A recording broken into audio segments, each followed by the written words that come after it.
¿ok? Y pancreatitis aguda. Graben eso, ¿eh? De ahí van a salir muchas preguntas, son 40 preguntas que se ha pedido para todos los temas, porque yo estoy hablando de los temas que voy a realizar. Bien, entonces, existe otro tema donde hay cáncer de vía biliar, cáncer de colangiocarcinoma, cáncer de vesícula. Prácticamente eso lo vamos a referir y eso lo vamos a tener como cultura, pero básicamente, repito, pancreatitis. Y esos dos temas lo vamos a exponer el día viernes, por si acaso le estoy avisando. Vamos a tener 1 hora y media más o menos ese día, 1 hora y media hasta de repente hasta 2 horas para resolver algunos temas y yo les voy a dejar las diapositivas, pero yo les digo, no soy muy celoso con las diapositivas, pero eso sí, son para ustedes como consulta nada más. Pero básicamente es fijar los puntos que hay que tener en cuenta. Bien.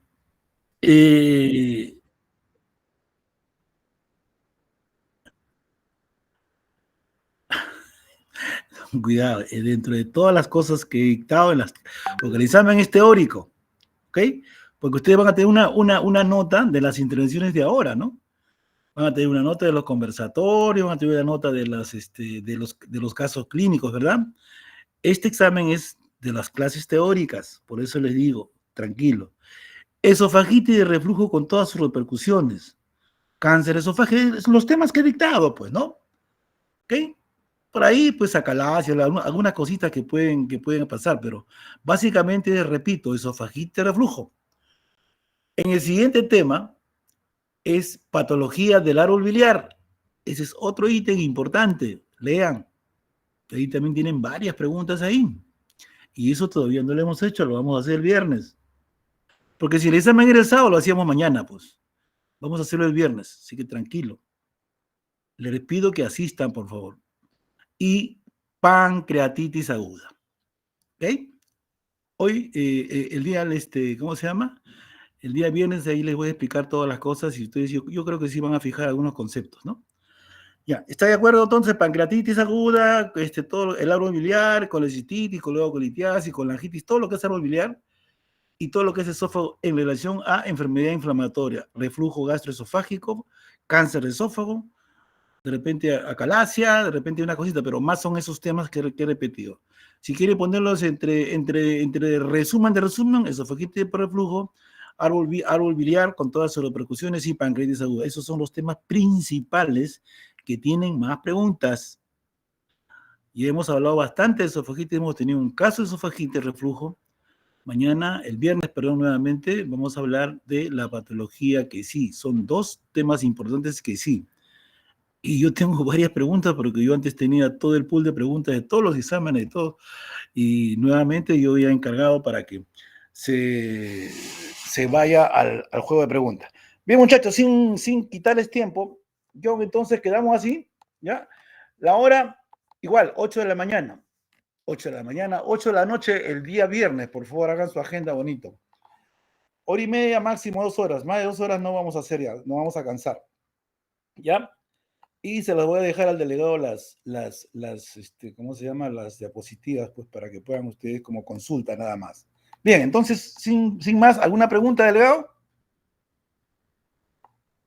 No, doctor, todo quedó claro. Quedamos bien claros. Entonces, empezamos, por favor. Ya está corriendo el tiempo. Sí, a ver, chicos, el grupo encargado. A ver. Sí, ahorita comparto. Doctor, le dicto los nombres de los compañeros para que los tenga ahí anotados. Claro que sí. No se olviden que el grupo que ha empleado me lo va a mandar a mi WhatsApp o a mi correo, como quieran.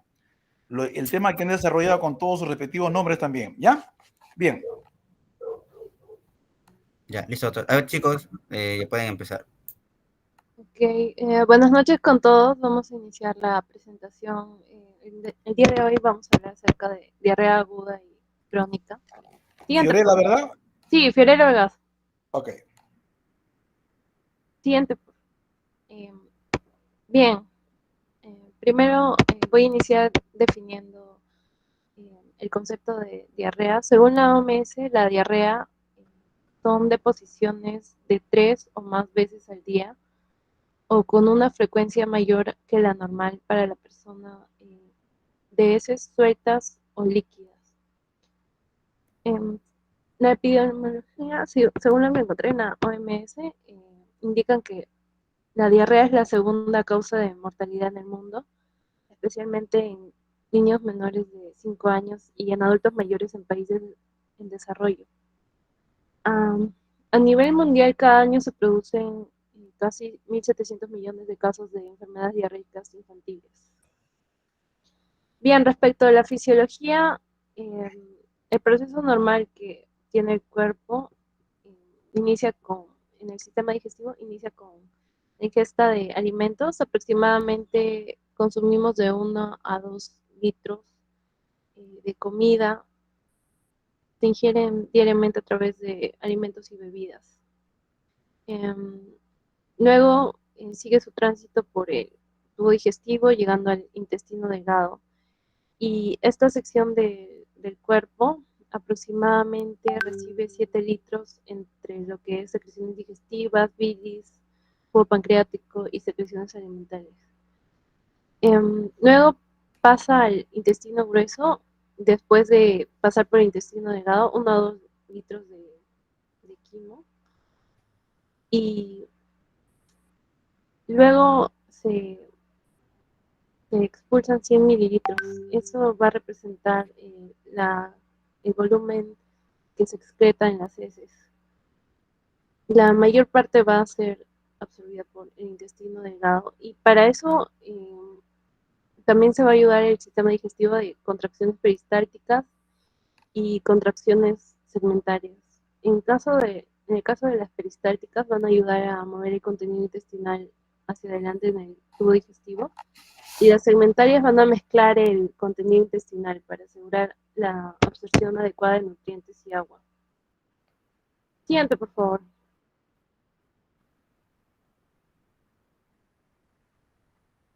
Bien, en lo que es la fisiología de la absorción intestinal, la imagen va a mostrar los mecanismos de absorción en la zona del intestino. Se va a dar va a tener una bomba de sodio y potasio que va a estar localizada en la membrana de las células epiteliales. Esta bomba de sodio y potasio va a transportar lo que es los iones sodio y el ion potasio. Esto va a crear una gradiente de sodio que es esencial para la absorción de nutrientes y agua. También está presente el cotransportador de cloro, potasio y sodio, también conocido como NKCSO1, y también tiene la función de permitir la entrada de sodio y cloruro y salir de potasio al lumen intestinal en la célula. También se apoya de la gradiente sodio, creado por la bomba de sodio y potasio. También es importante en la fisiología de la absorción intestinal el transporte de agua. El movimiento de sodio y cloruro va a generar una gradiente osmótica que va a facilitar la absorción de agua a través de la membrana epitelial. Este intercambio de agua se va a dar principalmente por osmosis. En lo que es el quimo, aproximadamente va a tener 142 miliequivalentes por litro, y esta concentración es lo normal y se va a deber por la mezcla de alimentos y jugos digestivos en el intestino. Bueno, también tenemos que tener en cuenta lo que es el gap osmótico fecal, que va a ser la diferencia entre la osmolaridad teórica y la real en heces.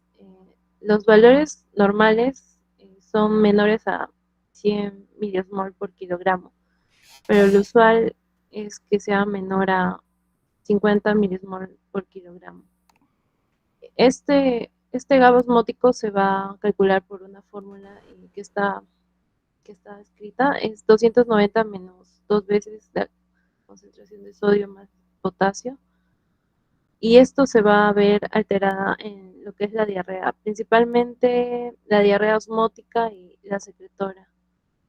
En el caso de la osmótica va a estar por encima de 100, y en la secretora va a estar por debajo de 50. Siguiente, por favor.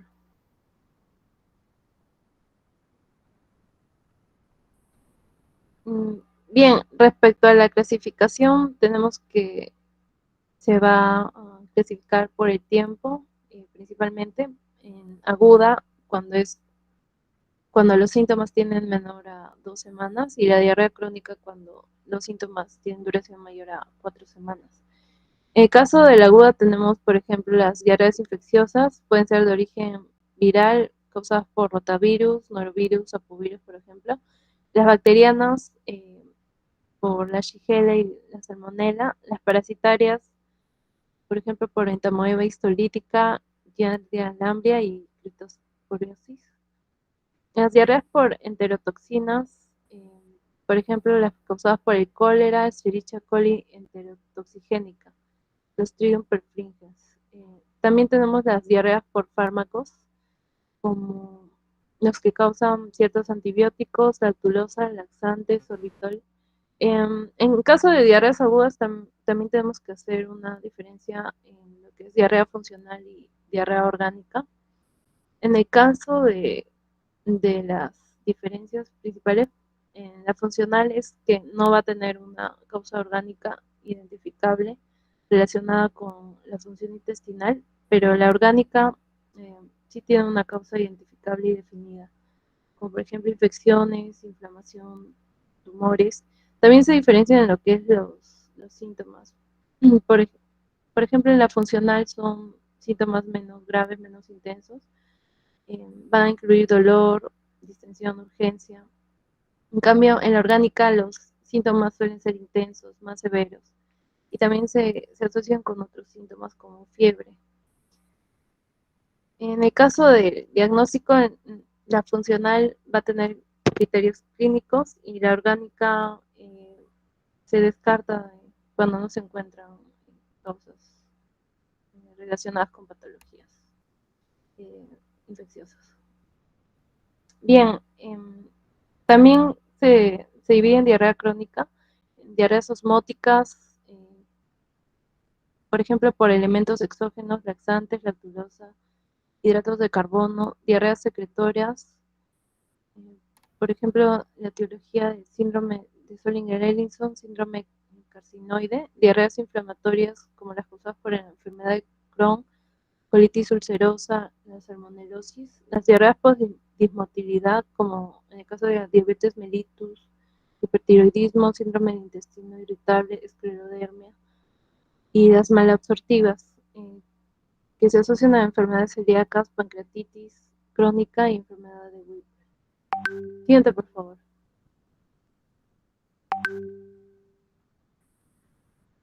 Bien, ya entrando a la fisiopatología, podemos encontrar que en el caso de la malabsortiva se va a dar por lo que es una disminución de la absorción causada por o asociada a lo que es elementos exógenos como laxantes, lactulosa. Se va a ver alterada el gas osmótico fecal porque va a aumentar, va a ser mayor a 100 miliquivalentes por litro y va a ser la única que se dé al ayuno. En el caso de la diarrea acuosa secretoria, va a haber aumento de secreción. Esto se da por el incremento de la presión osmótica en el lumen y la secreción de electrolitos en células de criptas, llamadas secretagogos. En lo que es el gap osmótico fecal va a estar disminuido, menor a 50 miliequivalentes por litro. Está asociada a lo que es el síndrome carcinoide, Zollinger-Ellison. Siguiente, por favor.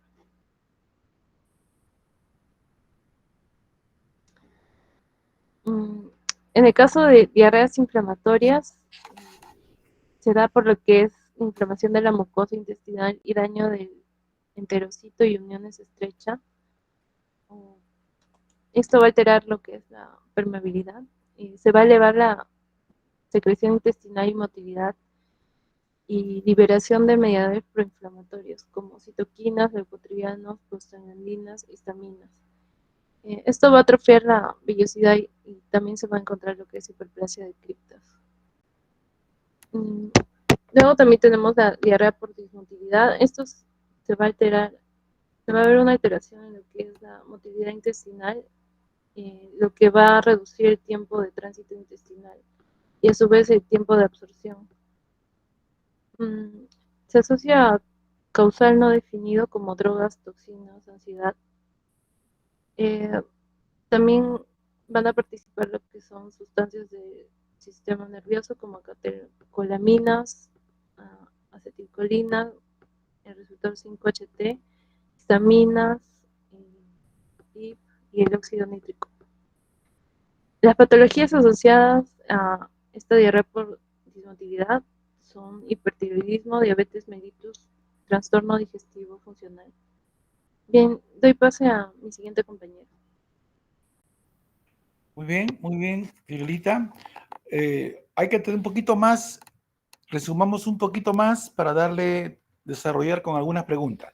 Bien, manifestaciones clínicas. Sí, buenas noches compañeros. Continuando con la exposición.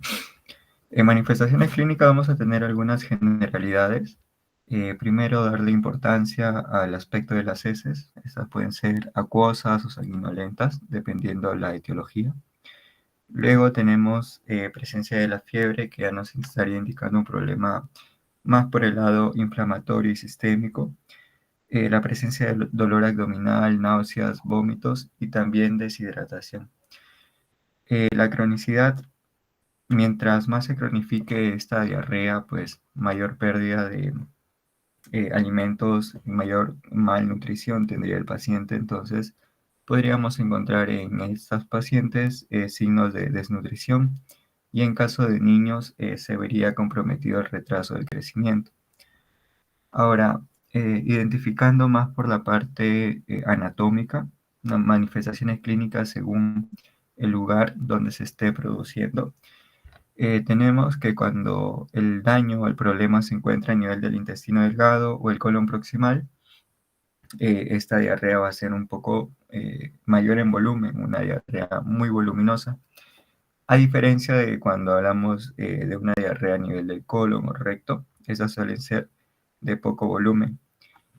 El segundo punto es qué tan líquidas son las deposiciones cuando se compromete el intestino delgado. Como saben, el intestino delgado, pues una de sus principales funciones es la reabsorción de líquidos. Entonces, esto caracterizaría sus deposiciones muy líquidas o pastosas. En cambio, en el colon son semilíquidas o líquidas. El dolor, en el caso del intestino delgado, es un dolor cólico periumbilical. Y en el colon podemos encontrar un dolor en el hipogastrio. Y otra característica también que se debe recalcar aquí es la presencia de tenesmo y urgencia. Cuando presentamos tenesmo o urgencia, tenemos la sensación de todavía tener después de haber defecado. Cuando presentamos esta situación, pues probablemente el daño se encuentre a nivel del colon o el recto. Y cuando no tenemos esto, el problema se estaría ubicando a nivel del intestino delgado, en el colon proximal. También otra característica de las heces es que en el intestino delgado tenemos unas heces más espumosas, más jabonosas, a diferencia del colon, que estas pueden salir más bien con moco o con sangre. Y como se pueden dar cuenta, cuando se afecta más el colon, parece un componente más inflamatorio, por ende podemos encontrar fiebre. Y cuando se afecta el nivel de intestino delgado, pues no te compromete tanto a nivel sistémico, por eso no suele cursar con fiebre. La causa del intestino delgado o colon proximal puede ser de diarrea tipo no inflamatoria, y en el colon, el recto, te puede dar la diarrea inflamatoria o la diarrea disentérica. Las causas etiológicas para el intestino delgado mayormente son rotavirus, adenovirus, y para el colon mayormente son Campylobacter, por Shigella o por Clostridium. Siguiente diapositiva, por favor. Bien, gracias. Bueno, ahora vamos a pasar a la parte de diagnóstico de tratamiento tanto de la diabetes aguda como de la diabetes crónica. Empezando con la del diagnóstico de la diabetes aguda. Siguiente PPT, por favor. Claro, ¿no? En este caso, cuando nos llega un paciente que nos comenta, doctor, he tenido episodios de diarrea constantes, ¿no? Deberíamos hacernos las siguientes preguntas. Mayormente las diarreas suelen ser autolimitantes, en su gran mayoría, ¿no? Pero debemos hacer las preguntas si el paciente tiene los siguientes signos de alarma o los siguientes síntomas, ¿no?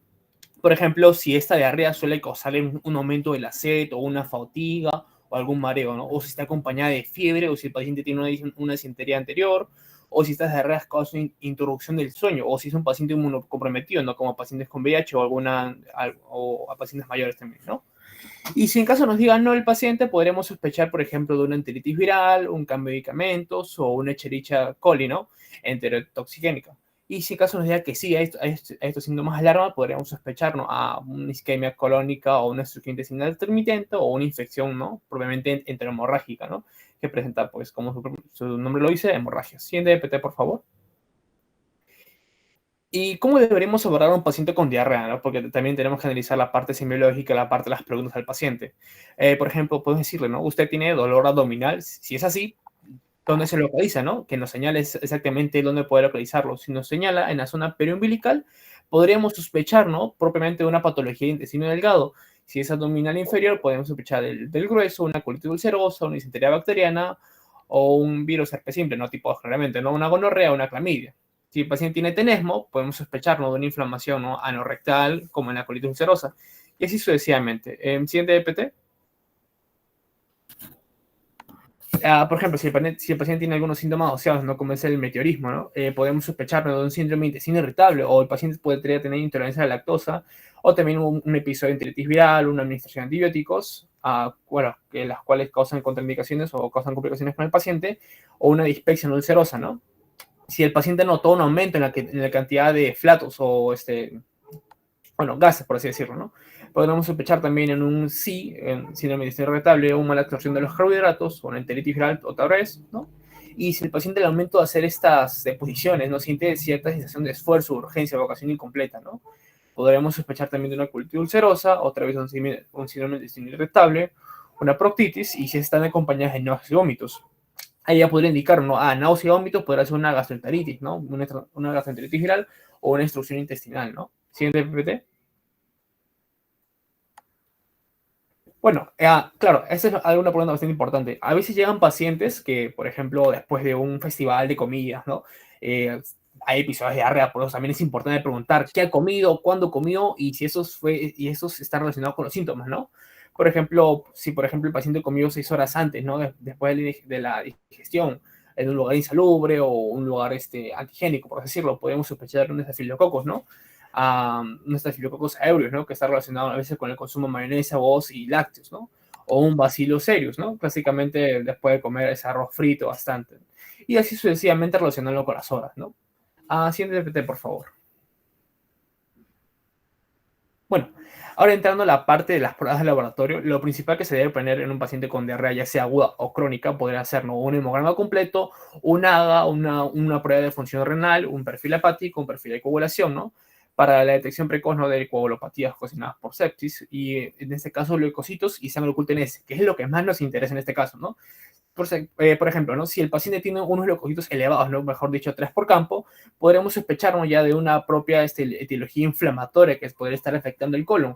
O si está disminuido o si no están elevados, por así decirlo, los leucocitos, podremos sospechar de una, o si no hay sangre oculta en ese, podremos sospechar de que esta etiología no es inflamatoria y podría ser propia del intestino delgado, ¿no? Adicional a esto, siempre se debe realizar un coprocultivo. ¿Para qué? Para descartar parasitosis o presencia de parásitos, ¿no? Y también algunas pruebas serológicas. Siguiente PT, por favor. Bueno, ahora deberíamos dividir esta diarrea en diarrea inflamatoria y no inflamatoria. Y estas tienen a su vez diferentes características de la diarrea. Por ejemplo, el periodo y la frecuencia, ¿no? En este caso, si es una diarrea inflamatoria, suele ser no frecuente y con poco volumen, no más presencia de líquidos, ¿no? Y si es no inflamatoria, suele ser una gran cantidad de volumen, ¿no? También el aspecto de las heces es importante. Propiamente las inflamatorias, como arriba hemos comentado, pueden tener rastros de sangre, ¿no? Y podrían ser mucosanguinolentas, o en caso de que no sean no inflamatorias, pueden ser acuosas. Con respecto al dolor abdominal, esta suele situarse, ¿no? En casos inflamatorios en el hipogastrio difuso, y en el caso de ser no inflamatoria suele visitarse, ¿no? Más en el mesogastrio, ¿no? También ser difuso. Y si también está asociado a fiebre, podemos sospecharnos de infecciones, ¿no? En el caso de inflamatoria, pues por consecuencia, ¿no? Se suele haber fiebre, ¿no? Y en el inflamatorio no es muy frecuente que digamos. Con respecto a la sensación de urgencia en inflamatorias, sí, en inflamatorias no. ¿No? Y en el caso del dolor rectal, es bastante común en las diarreas inflamatorias y suele estar asociado a una proctitis, ¿no? Y no suele estar acompañado en los no inflamatorios. Siguiente, por favor. Bueno, ahora que ya te tocamos un poco las preguntas y pruebas clínicas, deberíamos tener algunas consideraciones y evaluar algunas situaciones, ¿no? En un paciente que venga con diarrea aguda, debemos considerar, ¿no? Si el paciente puede haber tenido una toxificación alimentaria, como anteriormente hemos dicho, que está relacionado con el tiempo, si abusa, ¿no? De ciertas dietas, ¿no? Como abuso de alimentos grasos, o si suele tomar constantemente fármacos, especialmente antibióticos. Y también deberemos tener algunas valoraciones, ¿no? Si el paciente tiene alguna enfermedad asociada, por ejemplo, si tiene un síndrome de la mala absorción, ¿no? Podría ser bastante común, ¿no? O si hay un viaje desciente para descartar alguna infección o un parasitismo, o si el paciente es homosexual porque, por ejemplo, está inmunodeprimido y facilita malas infecciones, ¿no? Como abajo dice, ¿no? Y de esto deberíamos dividirlo en el tiempo ya de la presentación de estos síntomas o de esta diarrea, ¿no? Si es menos de 3 días o de menos de 2 a 3 días, lo que se suele hacer, ¿no? Es un tratamiento sintomático, ¿no? Que va a depender si sea o no, si sea o persiste. Si en caso sea persiste, debemos investigar, ¿no? Ya si hay leucocitosis o hay sangre en heces, ¿no? Y también si esta dura más de 2 a 3 días, ¿no? Por ejemplo, si es menos 3 por campo y más 3 por campo, que cuando en la siguiente podemos aclarar eso. Y también si esta diarrea está acompañada de una toxicidad, ¿no? Que puede estar, pues, claramente relacionada con un aspecto de dishidratación, fiebre o diarrea inflamatoria, ¿no? Y en ese caso se sugiere la hospitalización a la brevedad posible, acompañada de coprocultivos, ¿no? Para descartar parasitosis y en algunos casos una sigmoidoscopía. Bueno, con respecto a la parte de la investigar leucocitos en heces, siguiente, repite, por favor. En caso sea menos 3 por campo, deberíamos volver al tratamiento sintomático, ¿no? Y en caso sea más de 3 por campo, deberíamos ya realizar otra vez los coprocultivos y aclarar que siempre estas terapias deben estar acompañadas, ¿no? De una fluoroterapia o una antibioterapia empírica, en algunos casos, ¿no? Que se usa el ciprofloxacino. Con respecto a los coprocultivos y los parasitocultivos, en caso salgan negativos, se suele tratar de repetir se suele repetir, ¿no? los ensayos coprocultivos, ¿no? Y en casos salgan positivos, sea el tratamiento específico para cada parasitosis, ¿no? Y si en casos salen negativos, se suele derivar ya a lo que vendría a ser el área de diarrea crónica. Siguiente, por favor. Bueno, ahora con respecto al tratamiento. Siguiente, se suele tener ya un esquema realizado en casos de diarrea aguda, ¿no? Que vendría a ser una restricción de dieta, especialmente el retiro de fibras, lácteos y grasas, y gaseosa en caso de un paciente pues, que abuse de estos mismos, ¿no? Igual de alcohol y café. Y suele sugerir el aumento de los líquidos, ¿no? Y también las sales de retracción oral y de vías. Recordemos que estos pacientes suelen venir en su mayoría deshidratados, ¿no? Y también hipotensos, ¿no?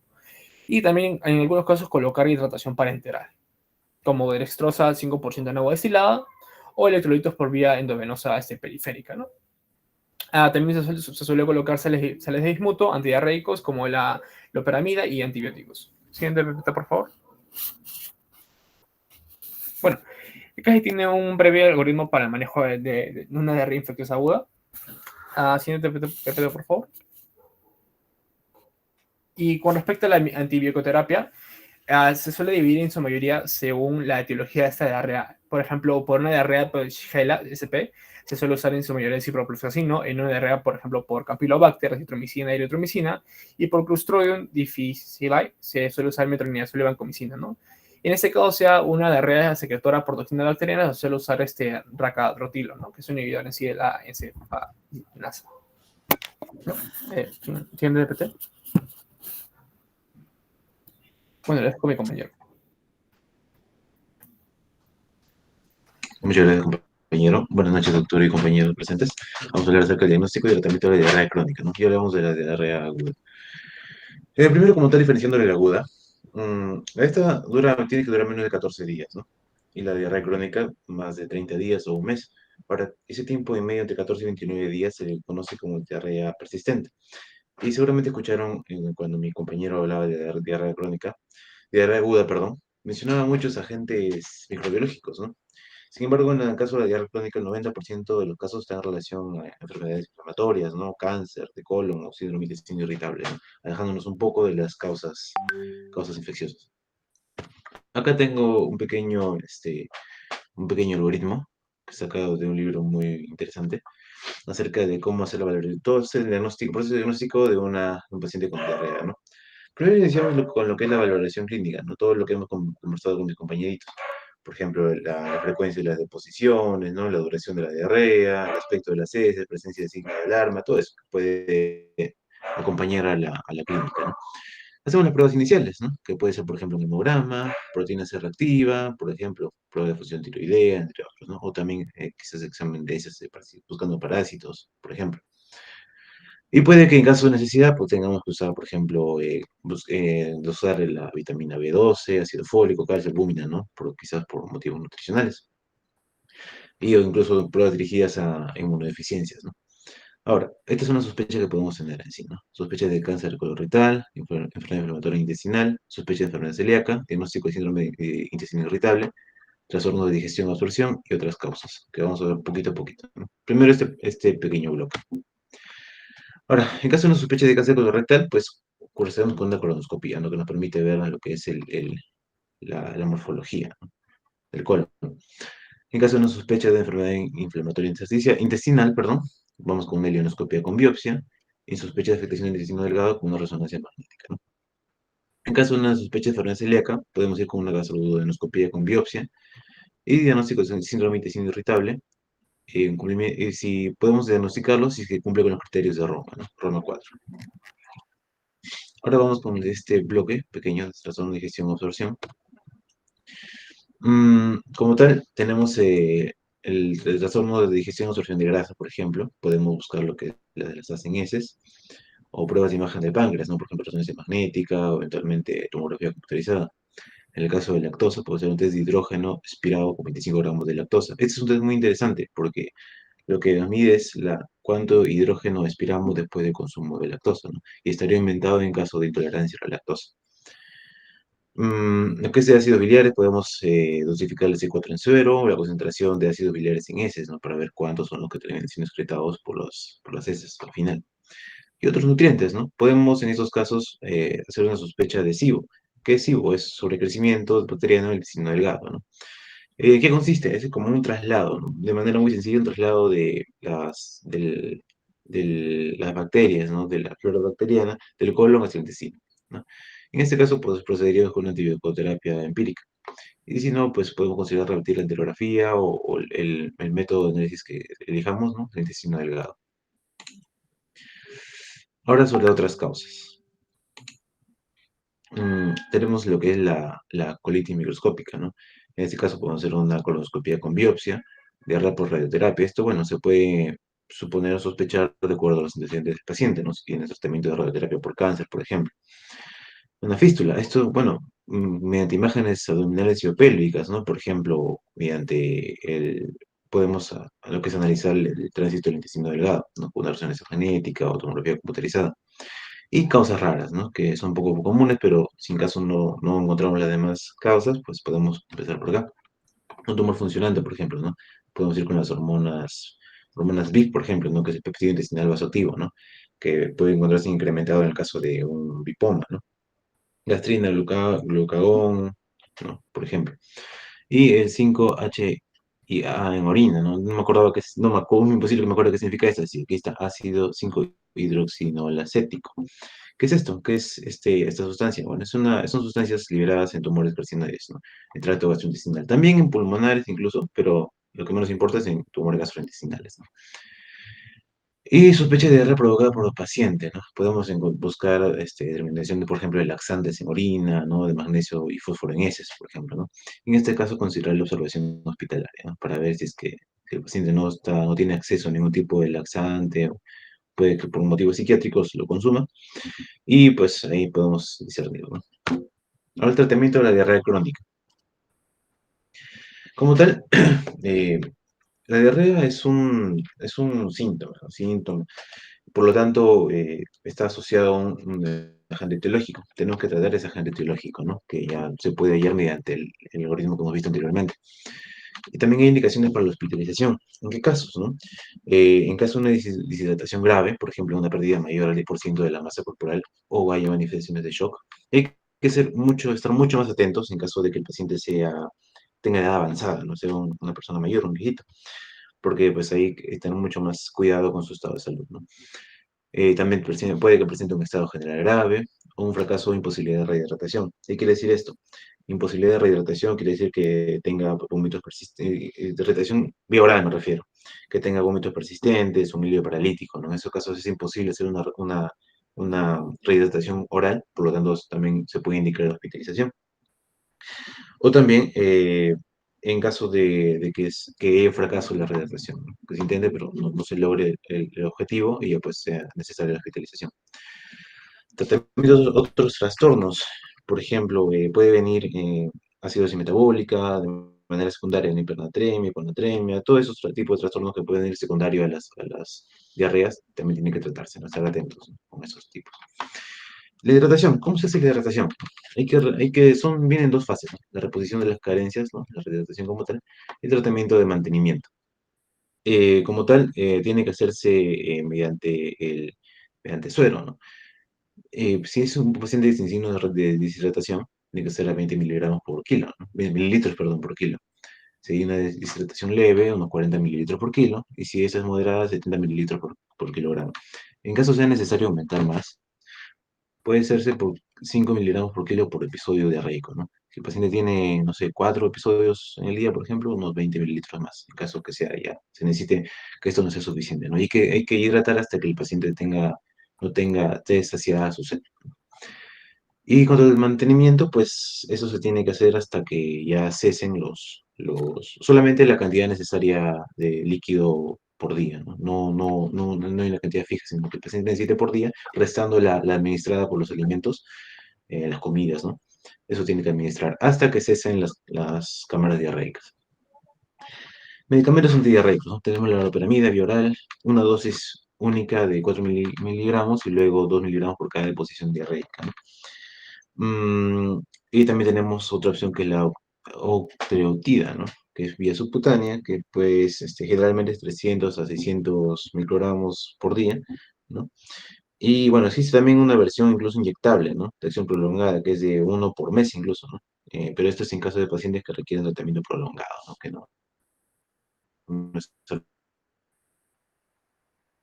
que se puede tratar así de forma aparte.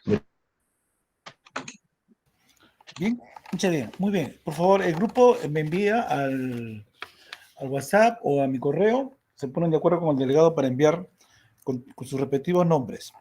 Bien, interesante, concepto, pero ustedes son clínicos, pues, ¿no? Entonces, el curso de medicina interna es clínica. Yo, si me deja, hemos empezado 15 minutos después de la disertación, así que les pediría un poquito de paciencia, unos 10, 12 minutos más de repente. Pero antes de eso, Ortiz, ¿está presente Ortiz? ¿No está presente delegado Ortiz? Sí, doctor. Bueno, parece que no, doctor. A ver, ahora voy a Parece ver. que no. No, no está, doctor. ¿Ya? Ahora me he fijado, no está. Kevin Palomino.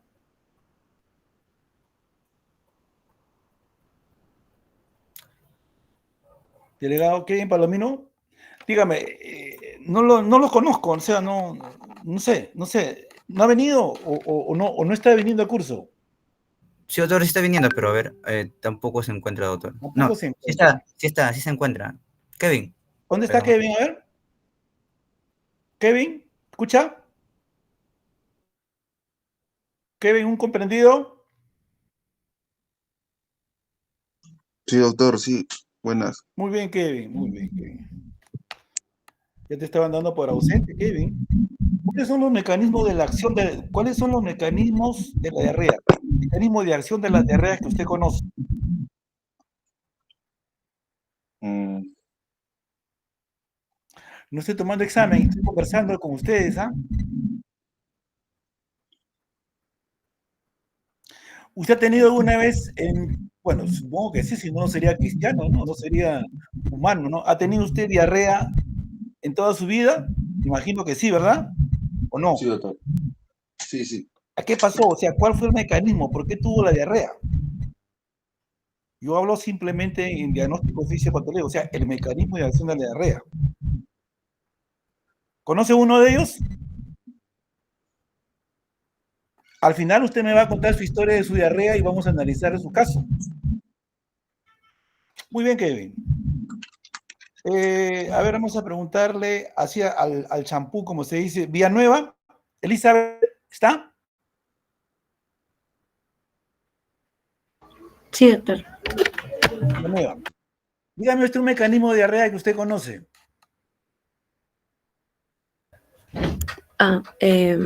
Bueno, la osmótica. Osmótica. A ver, defina usted a qué se debe una diarrea osmótica. Es cuando en el intestino no se absorbe al 100%, por así decirlo, las sustancias. ¿Y por qué? Pues, Entonces, ¿cuál sería la explicación? O sea, ¿cuál sería la fisiopatología, la explicación para que haya una diarrea osmótica?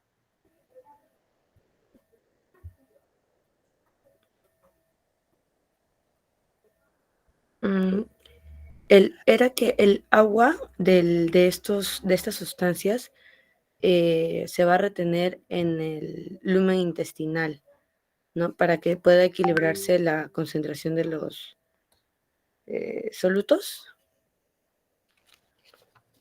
Muy Y bien. daban el ejemplo de lo que era la absorción de los carbohidratos Ya, y la intolerancia a la lactosa, ¿no?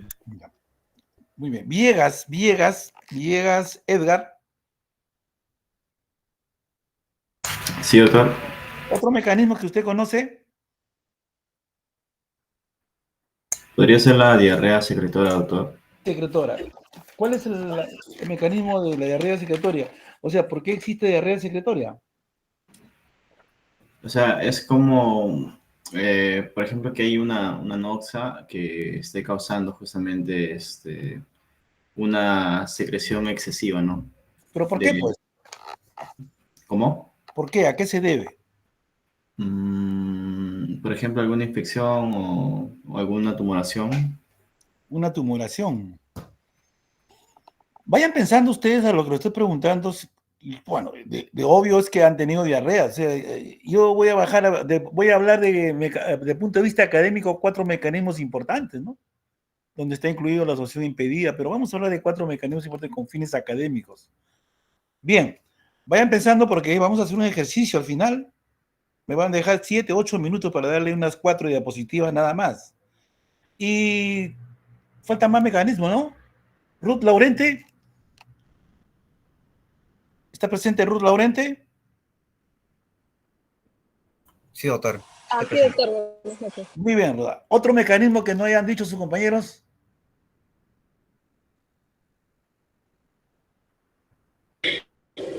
La secretora, osmótica, inflamatoria. ¿Cuál mecanismo? Esas son las que recuerdo, doctor. Perdón, no le escuché bien claro. ¿Qué mecanismo me dijo? Sí, doctor, lo que sucede es que estoy llevando esta día. La inflamatoria. Inflamatoria, muy bien. Inflamatoria o exudativa. ¿A qué se debe eso? ¿Cuál es el mecanismo ahí? ¿Por qué hay diarrea?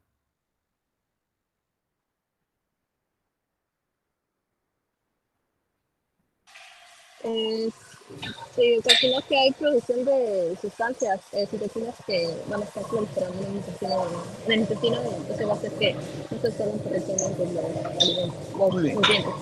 muy bien. Y falta uno. ¿Lavado está presente? ¿Luis Lavado?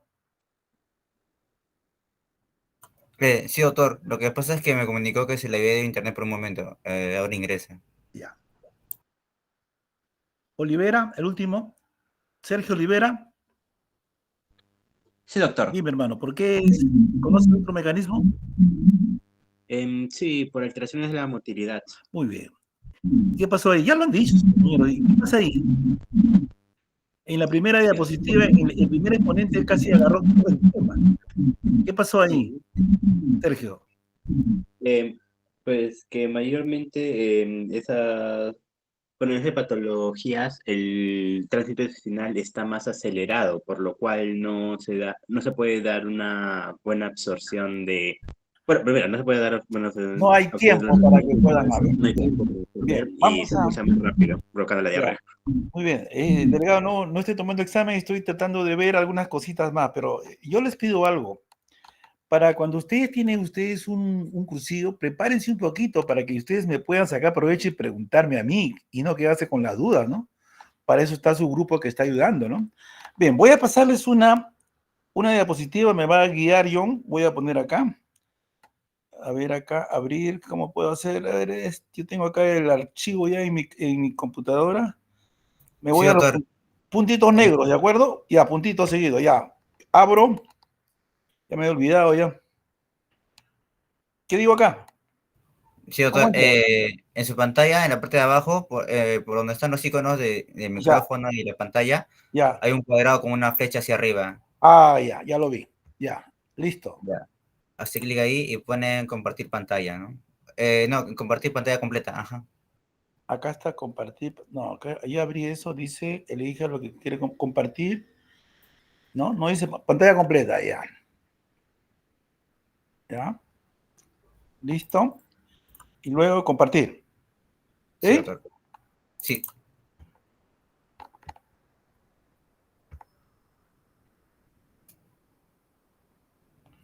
Compartir. Sí, ahora se está compartiendo. Bien. Delegado, ¿tenemos tiempo? ¿Cuánto tiempo tenemos?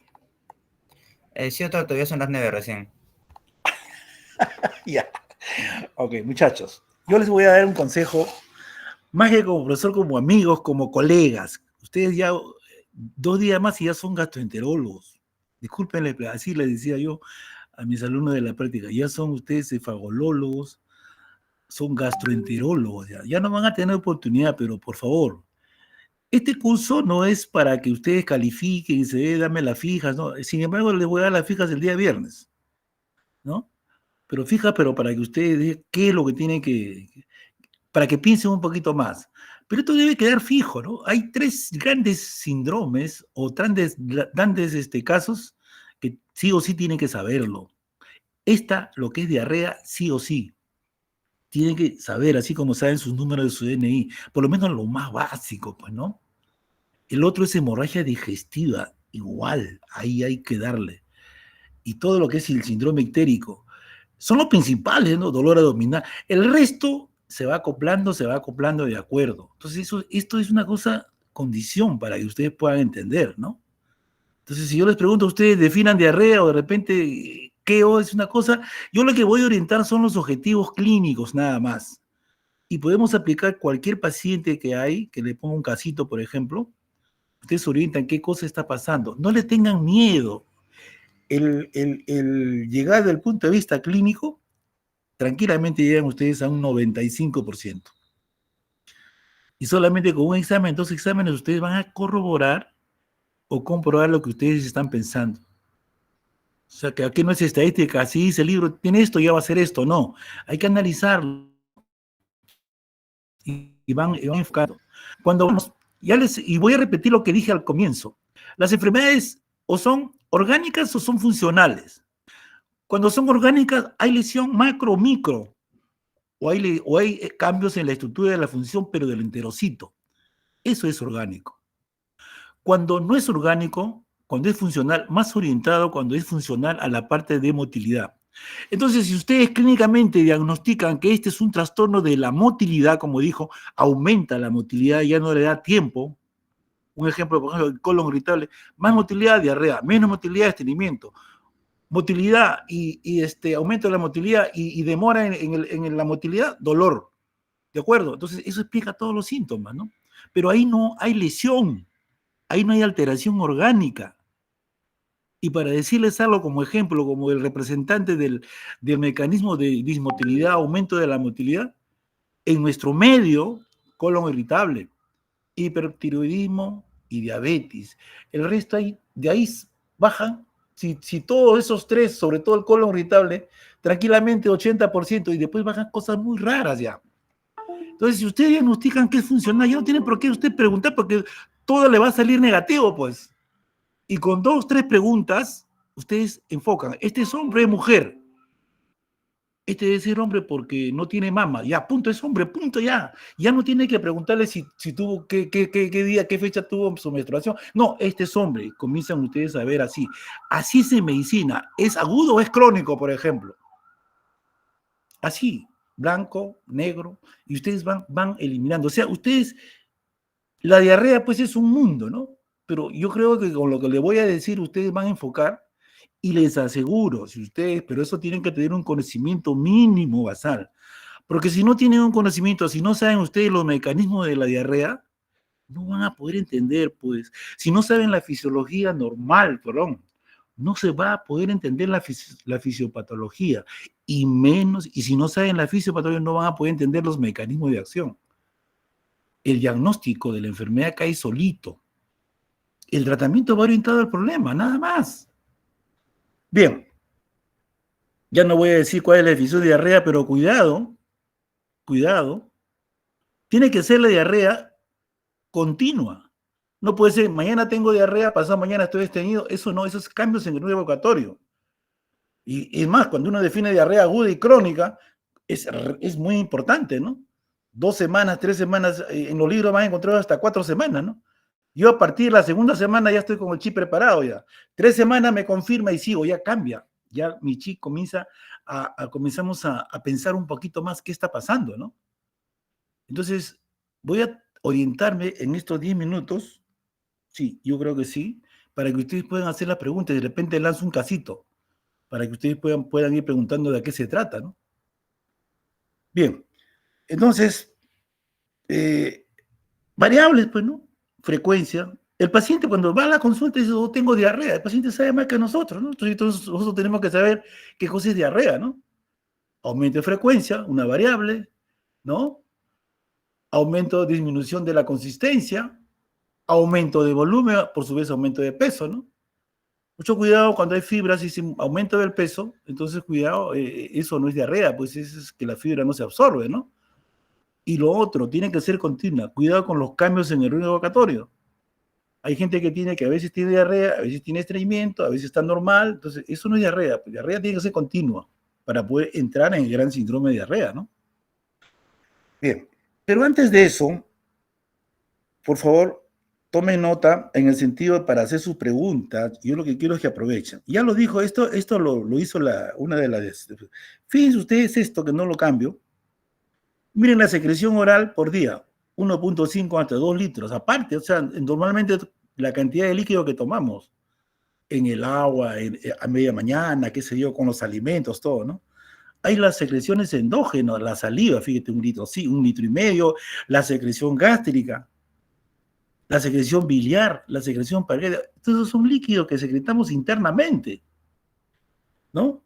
Y fíjense la cantidad, más o menos son 9 litros por día, un estimado, 9 litros. O sea, todos los días nosotros formamos agua, 9 litros. Fíjense, haga un poquito piensen un poquito más.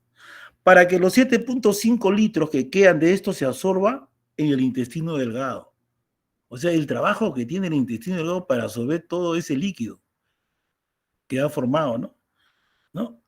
1.5, bueno, obviamente esos son promedios, pues, ¿no? Se absorbe, pues, en el colon, la parte distal del colon, y se absorbe igual en la parte distal del colon, ¿no? Para que al final 0.2 o 0.15 litros se expulsen. O sea, si sacan ustedes a ver, vamos a ponerlo que esta sea 10 litros, y 0.2, fíjense la cantidad, cómo se reduce para que todo el trabajo del intestino se absorba. Basta que sean 0.4 y ya es diarrea. Cómo el organismo tiene que absorber para evitar que el contenido sea, pues, pastoso, ¿no? sea como que es una deposición normal, con una consistencia bastante satisfactoria, por no decir de otra forma. Pero basta que pase los 0.2, ya es diarrea. Y toda la absorción que hay. Entonces, para eso ustedes saben qué hace el intestino, dónde se absorbe, ¿no? También excretan también, por supuesto, ¿no? Entonces, fíjense, de toda esta cantidad, solo se expulsa 0.2 de 10 litros aproximadamente. Y estoy colocando las secreciones que hay, ¿no? Hay gente que tuvo mucha agua aparte, ¿no? Va a depender. Entonces, esto es importante para ver cómo el intestino, la economía hace para que se absorba. Y esto es lo que yo le pongo para que ustedes puedan, ¿no? Osmótica, secretoria, inflamatoria o exudativa. ¿Se ve el puntero? A ver, vamos a ver. ¿Se ve el puntero, verdad? ¿Se ve la flechita? Sí, doctor, sí se puede ver. Bien, bien. Y alteraciones de la motilidad intestinal. Hay absorción impedida, pero eso también se puede enfocar en esto. Entonces, tienen que saber ustedes lo mínimo, explicar qué pasa y cuál es su representante. Por cultura general, de repente, o por estadística, por cultura general. Ustedes son líderes de opinión. Pues ese es Hay pacientes que vienen al consultorio que hacen unas preguntas y que te ponen en compromiso, ¿no? Imagínense, pues, ustedes que les toca un paciente así. Ya que van a decir, no pueden decir ustedes que son de San Marcos, porque si no, pues, imagínense, ¿no? Bien, osmótica. Y esto va para todos. Osmótica. ¿Han escuchado ustedes que con el doctor Peña van a aprender ustedes por ósmosis? Quiere decir que todo el tubo digestivo es lo que se llama la presión oncótica.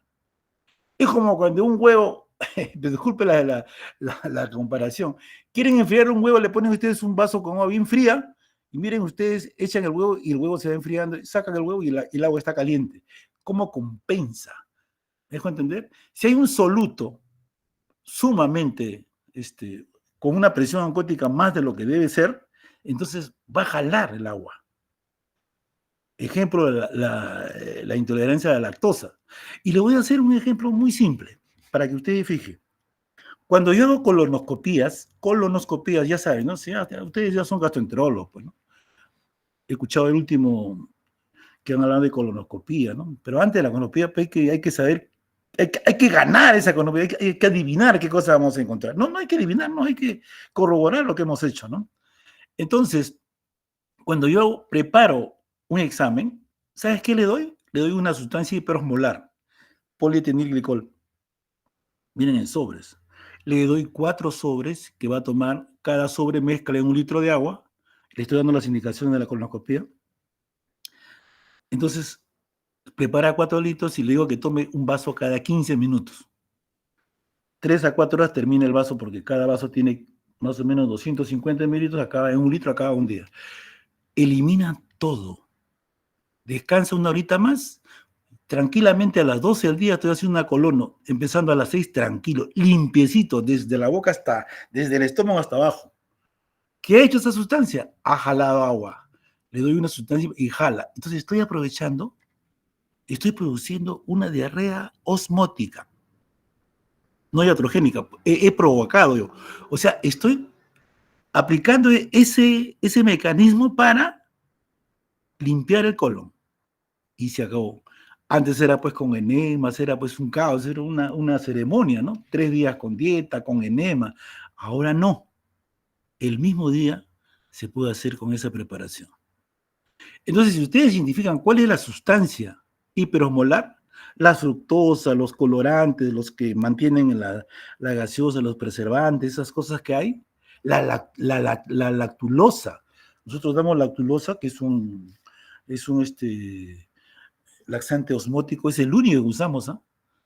Y más cuando hablamos de cirrosis hepática para prevenir que no se estreña el paciente sobre la flora. Entonces, sí. Entonces, ustedes identifican qué es la leche, la lactulosa, la intolerancia, se acabó. Ustedes determinan cuál es el agente que está provocando esa sustancia hiperosmolar. Insisto, o usted cede con el ayuno, se acabó. Entonces, ya no tiene usted que estar dándole otro tipo de exámenes, porque ya saben que ese es el problema. Ese es un mecanismo. ¿Cuál es su representante? La intolerancia a la lactosa. Hay que ver qué fructosa, si le gusta usar esos ¿cómo se llama? Algunos azúcares especiales que se preparan, tónicos, qué sé yo, ¿no? Que mantienen el alimento, esas cositas, conservas, esas cositas, esos azúcares, eso tiene bastante sustancia, ¿no? Lean ustedes, ya les dije el ejemplo de la, ¿cómo se llama? cómo se prepara la colonoscopía. Nosotros usamos, yo utilizo mucha lactulosa como una forma de aliviar el estreñimiento a un paciente que le estimulo para que pueda eliminar, ¿no? Vamos a llegar a eso. Entonces, osmótica se entiende. Probablemente más de ustedes han tenido que la leche le cae mal, la floja, es por la lactosa. Suspende la leche y se acabó. ¿Ok? Bien, la otra es la secretoria. Mira, le voy a hacer un ejemplo bien. Si volvemos al anterior caso, arriba, aquí se absorbe. Miren ustedes, voy a exagerar, pero con fines académicos, ¿ya? Si acá se absorbe esta cantidad, por alguna razón, no se absorbe como debe ser y, más bien, en fin, en lugar de absorber, elimina o no se absorbe como debe ser. El enterocito se cambia. La bomba de sodio. Yo no voy a entrar en la fisiopatología pura porque hay diferentes. ¿Y saben cuál es el ejemplo principal? Aparece más en diarreas agudas. Es la enterotoxina, la Escherichia coli, el cólera, que hemos tenido una cantidad de cosas, que probablemente es la causa más frecuente de la diarrea aguda que ustedes han tenido. Entonces, ahí es voluminosa. Las características propias de la diarrea tienen que ser voluminosa y ese intestino es alto. Hay diarreas secretorias también crónicas, pero son muy escasas, muy pocas, ¿no? Carcinoides, una cosita más que puedan tener ahí. Pero básicamente son las enterotoxinas las que cambian esa función en la estructura, en el enterocito, más elimina que lo que absorbe. Se invierte la función, pero no va a eliminar pues, 7 litros tampoco, ¿no? Pero entonces las deposiciones son voluminosas, ahí pueden hasta deshidratarse. Mucho cuidado con los... Menos mal que yo no soy pediatra, pues gastroenterólogo, pero mucho cuidado con ellos, hay que hacer un manejo especial. Pero existe. Entonces ahí sí hay un problema de, en lugar de absorbe y secreta más de lo que debería secretar. Punto. A la cabeza interviene la vesícula, la bomba de sodio, es las enterotoxinas. A la cabeza la Escherichia coli. ¿Dónde está? Pues en las comidas, en los mariscos, en las causas, en las hamburguesas. Ayer ha sido el día de la hamburguesa, ¿no? Los huevos pasados. Es decir, hay pandemias, epidemias que han habido casos. Me cayó mal, claro, si te has comido algo, ¿no? Mucho cuidado esas comidas chatarras. Ahí está pues la cosa, ¿no? Lo bueno que rápidamente se solucionan, por eso cada uno vaya pensando su diarrea y de repente, ¿dónde enfocamos en qué mecanismo está su diarrea, ¿no? La otra es la otra importante también, la inflamatoria, exudativa. Entonces aquí hay lesión. Entonces suda esa lesión. Llora, suda, qué sé yo. Puede acompañarse con sangre, ¿no? Entonces, obviamente las deposiciones van a ser, pues, no voluminosas, van a ser pocas. Generalmente las inflamatorias, como ya han dicho sus compañeros, está en el colon abajo, ¿no? Y se acompaña de síntomas. Y es fácil determinar las inflamatorias, ¿no? O son inflamatorias, ¿ok? Que estamos hablando de las crónicas, ¿no? Entonces pueden ser infecciosas, pueden ser parasitarias, pueden ser virales, o pueden ser inflamatorias como la colitis ulcerosa propiamente dicha, ¿no? Tenemos la tuberculosis, tenemos el SIDA, una serie de cosas, ¿no? O por ahí un linfoma intestinal. Es decir, pero son raros, pues, ¿no? Mucho cuidado. En Estados Unidos, perdón, en Europa, pues la colitis ulcerativa pues, es fuerte, ¿no? Aquí hay colitis ulcerativa, no podemos dejarlo. El Crohn es mucho menos, pues, ¿no? Entonces, y esos son inflamatorios. Entonces, las deposiciones, hay diarrea, pero hay otros síntomas. Y la historia te va a llevar, eso es crónico, ¿no? Tuberculosis más arriba también puede haber. Tenemos enfermedades pues, de la inmunodeficiencia, otras cosas. Cáncer de colon generalmente no vemos como causa propiamente diarrea, más en el cáncer de colon sangran y dependiendo de la localización, pues ya tiene otro tipo de síndrome consultivo, otro tipo de cosas. Pero cuando hablamos de pura diarrea, la cosa va a cambiar, ¿no? Entonces, inflamatorias Es muy importante. Van a venir preguntitas por ahí de repente. ¿Ok?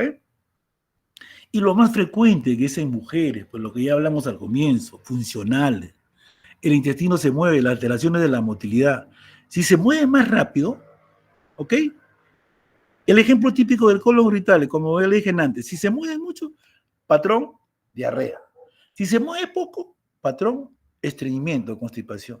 Si no hay una buena coordinación entre motilidad, ¿no? Se contrae, se relaja, no se contrae, dolor.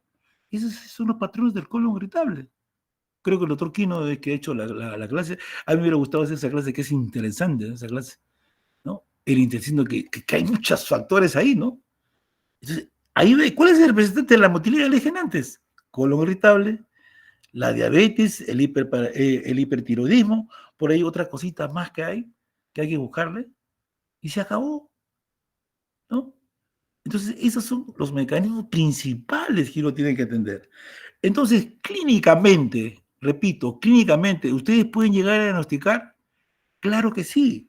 Si ustedes, por ejemplo, vamos a poner, creo que lo estoy colocando en chiquito ya, ahora sí. Estos son los objetivos principales, por favor. Con esto ustedes se olvidan, no se pierden, enfocan. Primero, determinar si la diarrea es aguda o crónica. ¿Tiene importancia? Claro que tiene importancia. ¿Alguien me puede decir cuál sería la importancia de que sea aguda o crónica una diarrea? Al margen de los que han expuesto, ¿alguien puede decirme algo? Doctora, podríamos pensar sobre la etiología, doctor. A Si ver, es ¿cuál? agudo, puede ser infeccioso. ¿Ya? Y si es Claro. crónico, puede ser funcional Ya. o orgánico. Bien, ya. No, también, claro, aguda también puede ser orgánico. Yo puedo tener pues una shigella y es orgánico, ¿no? Y es aguda, ¿no? A ver, ¿alguien más? Un comentario, rapidito. Sí.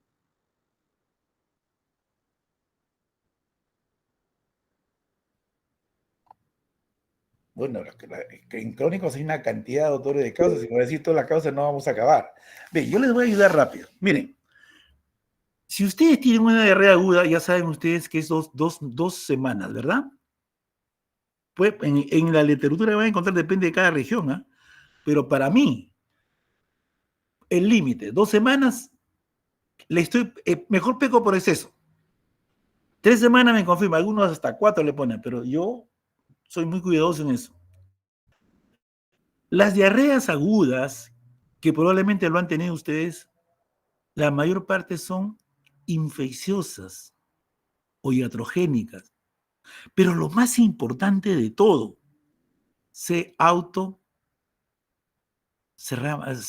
¿cómo se dice? Solita, se mejoran, se resuelven solas. El ejemplo de ustedes, la diarrea del viajero, las diarreas que comen en un sitio, ¿no? Entonces, ¿qué se tiene que hacer ahí? Nada más sintomáticos y restablecer volumen. Algún porcentaje de 5% pueden ser entero ya abajo, patógenas, ya abajo, ¿no? Ahí van a usar ustedes ya otro tipo de cosas más, ya es un poco una sintonía más tóxica, pero generalmente se resuelven solas y son infecciosas.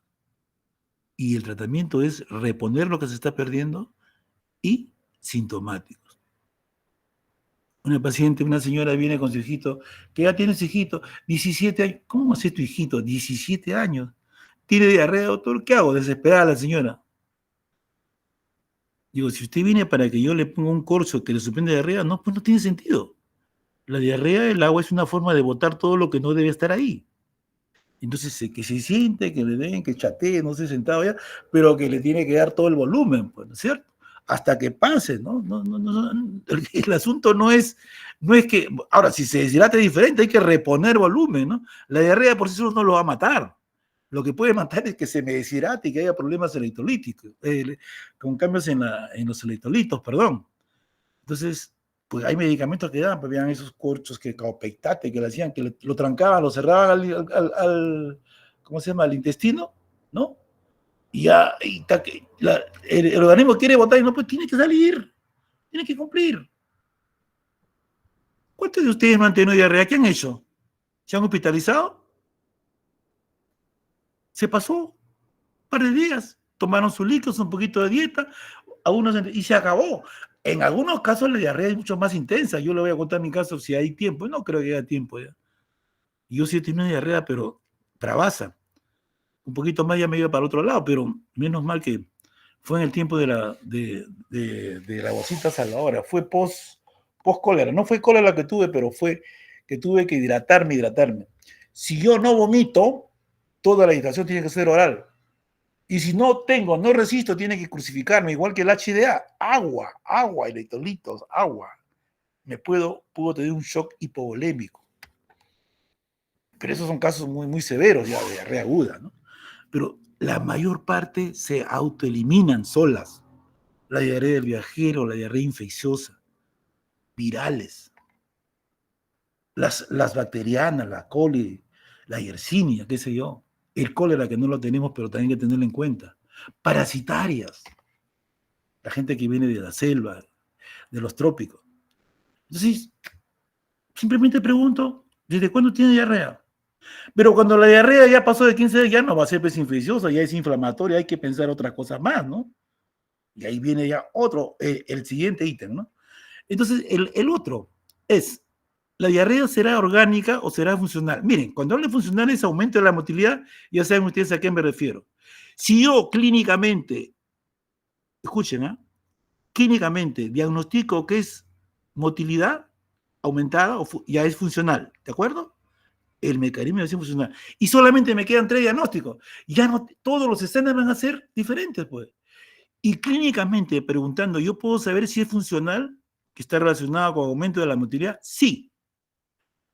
Ya lo dijeron sus compañeros, pero vamos a hacerlo. Vamos a darle el siguiente.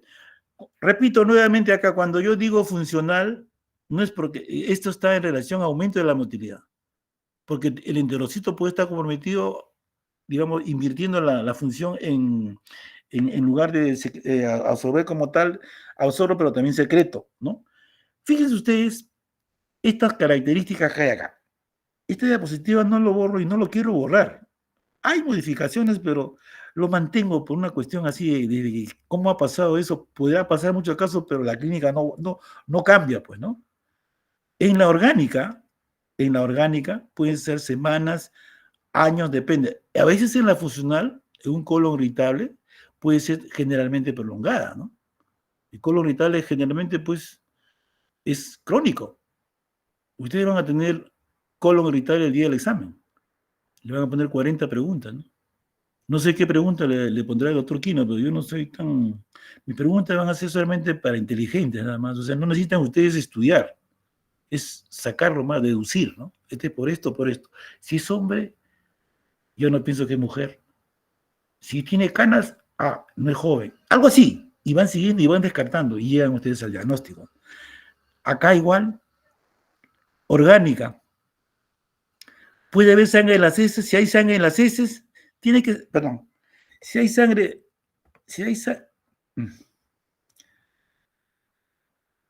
¿qué pasa? ¿Qué hice? Sí, doctor, parece que esa fue su última PPT. Presione la fecha de regresar. He hecho mal, ya, ¿qué hago? Retiro. Ahí está. Sorry. No son más que 4 nomás. Acá. Ya.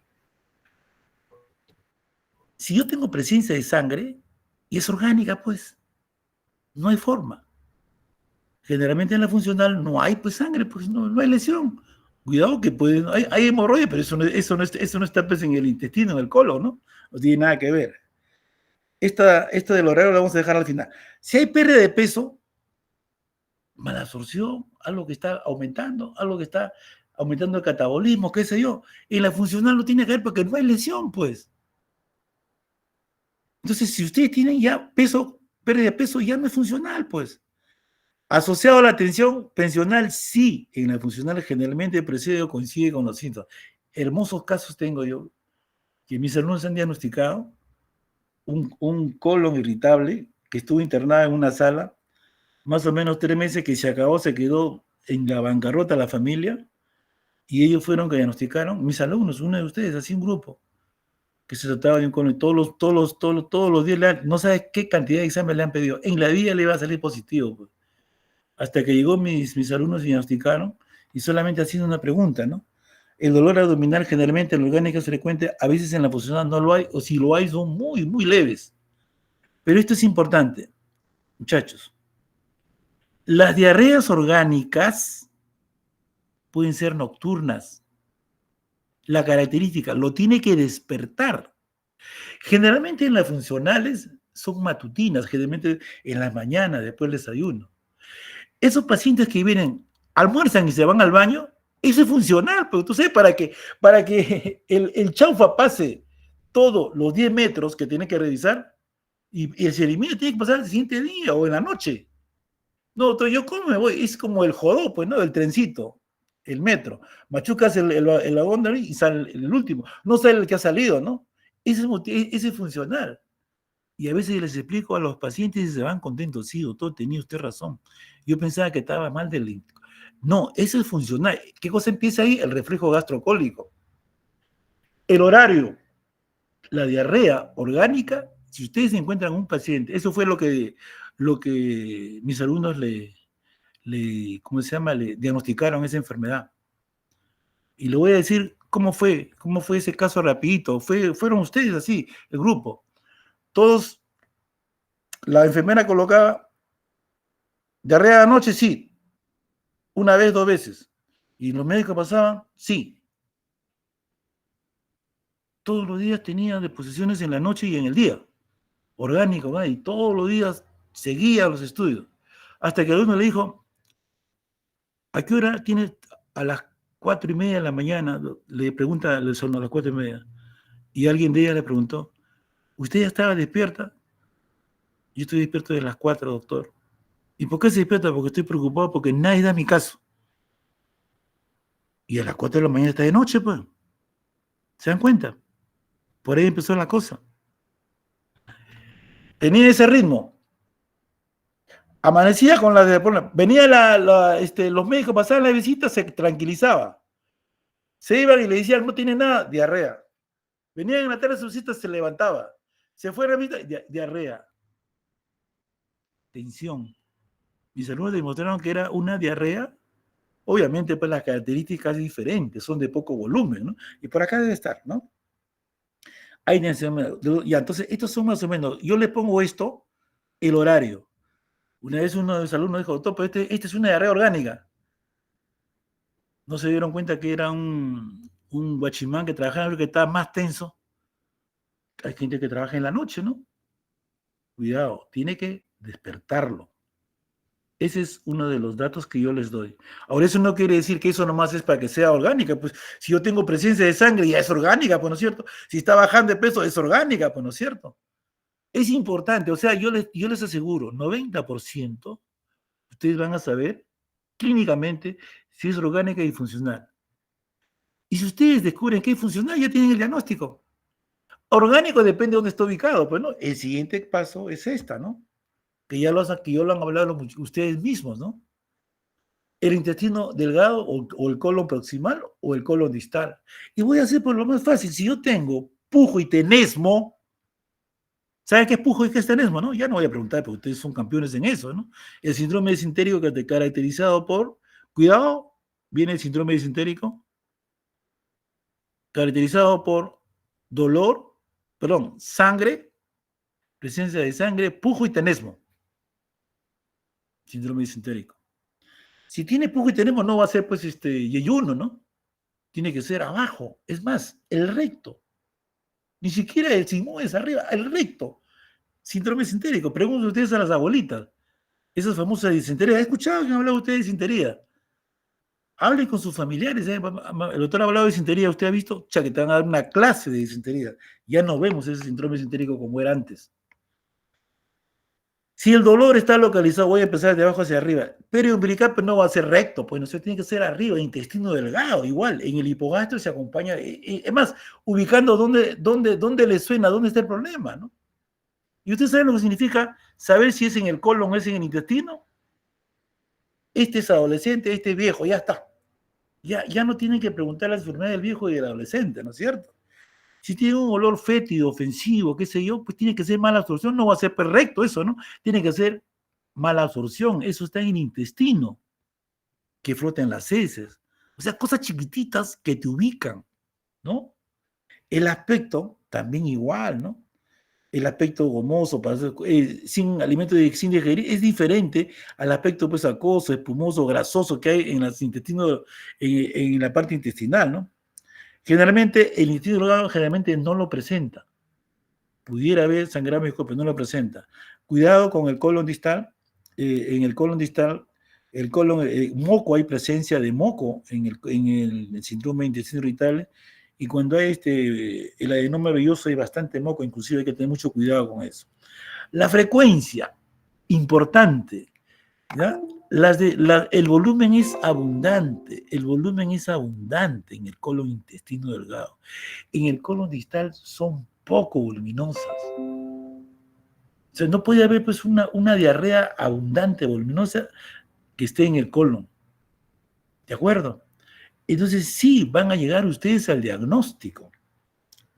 Sí van a llegar al diagnóstico. Entonces, a ver, un casito rapidito. Creo que a mis alumnos les he hecho, si mis alumnos que le echen mi práctica, les pido por favor que no participen para que no quiten el pensar del resto, ¿no? Un paciente que venía de Piura. Voy a hacer lo mismo para que todos vean, ustedes me van a decir, ¿ya? Viene de Piura a visitar a sus familiares y el día lunes, en la tarde, presenta deposiciones sueltas. ¿Ok? Deposiciones sueltas y con presencia de sangre. Nada más. 3 veces por día, el día martes, miércoles, ¿no? Van y asisten al doctor Poma. El doctor Poma lo recibe, entonces el doctor Poma quiere preguntarle qué pasó, qué otros datos más quisieran preguntar a ese paciente. He hecho una historia de 3 líneas. Viene de Piura, llega el lunes y hace una deposición de poco volumen con sangre.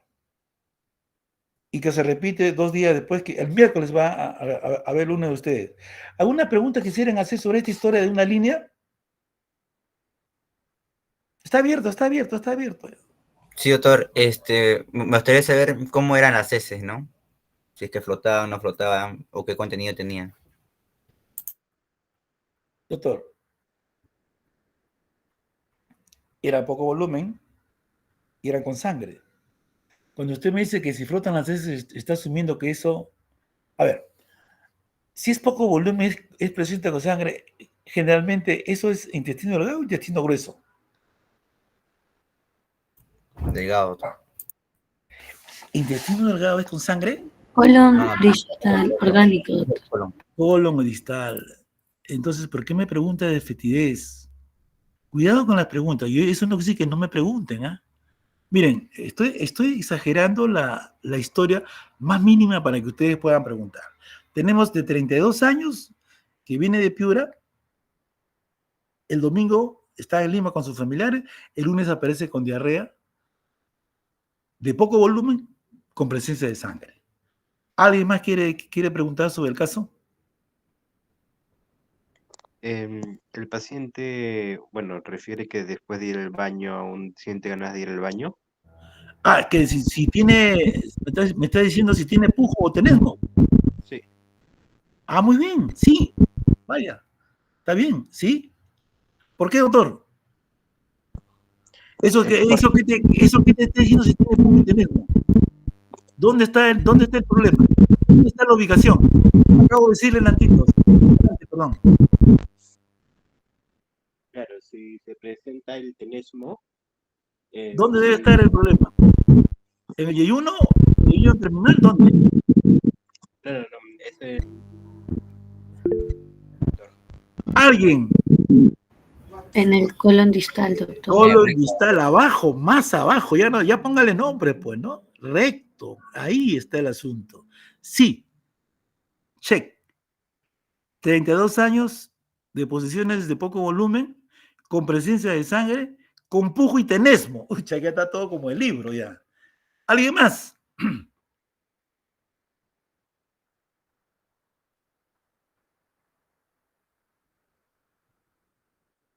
¿Cerramos?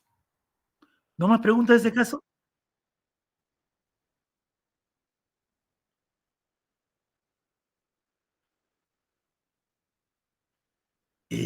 Muy bien, ya les digo. ¿Por qué me quiere preguntar eso?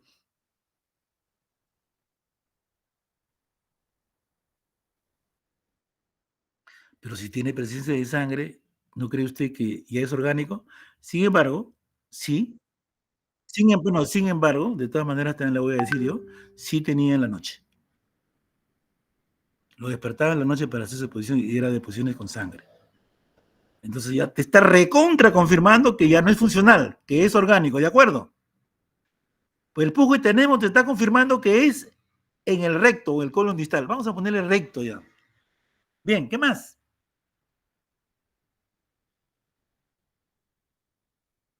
¿No más preguntas? Doctor, quizás también sería bueno preguntarle, o sea, ¿qué es lo que hizo para que le diera, ¿no? Este CR? Si es que comió algo, que comió. ¿No? Vino de Piura y viajó, ya te voy a contar, pues viajó en esos sueños que buscaba y llegó acá y punto, ¿no? Pasó el domingo tranquilo y al siguiente día tuvo ese problema, ¿no?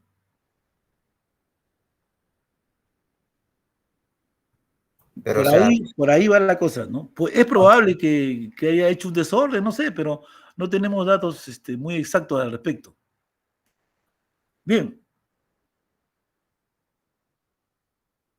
¿Listo? Cerrado el caso. Entonces voy a yo preguntar, entonces, pues, ya que no quieren preguntarte, vamos a agarrar la lista, ¿ven? Alata. ¿Está Alata? Uy, no está Alata. ¿Amaya?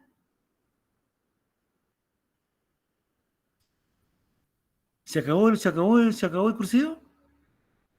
no, doctor, sino que no están presentes. No están presentes. Aroni, Buenas noches, doctor, presente. dime, hermano. ¿Qué hacemos acá? ¿No más preguntas? ¿Cuál es el síntoma principal? Diarrea sanguinolenta. ¿Cuál es el síndrome?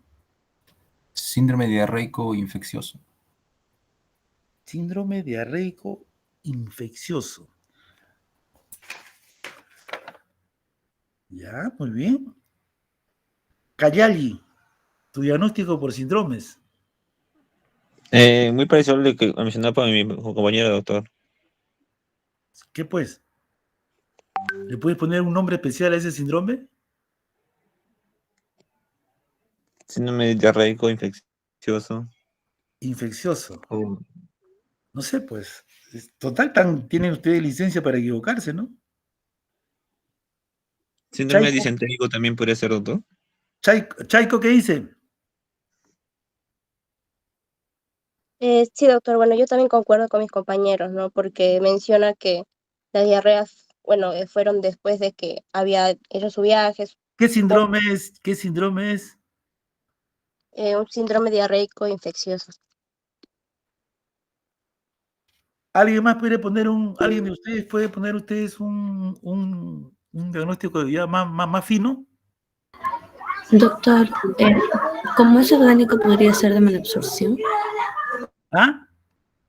¿De malabsorción? ¿Pero mala absorción? ¿Que sangra? Cuidado, no te me caigas, chiquita, no te me caigas. Es bajo, es el recto. ¿Hay mala absorción en el recto? Cuidado, cuidado. ¿Alguien más? ¿Otro síndrome?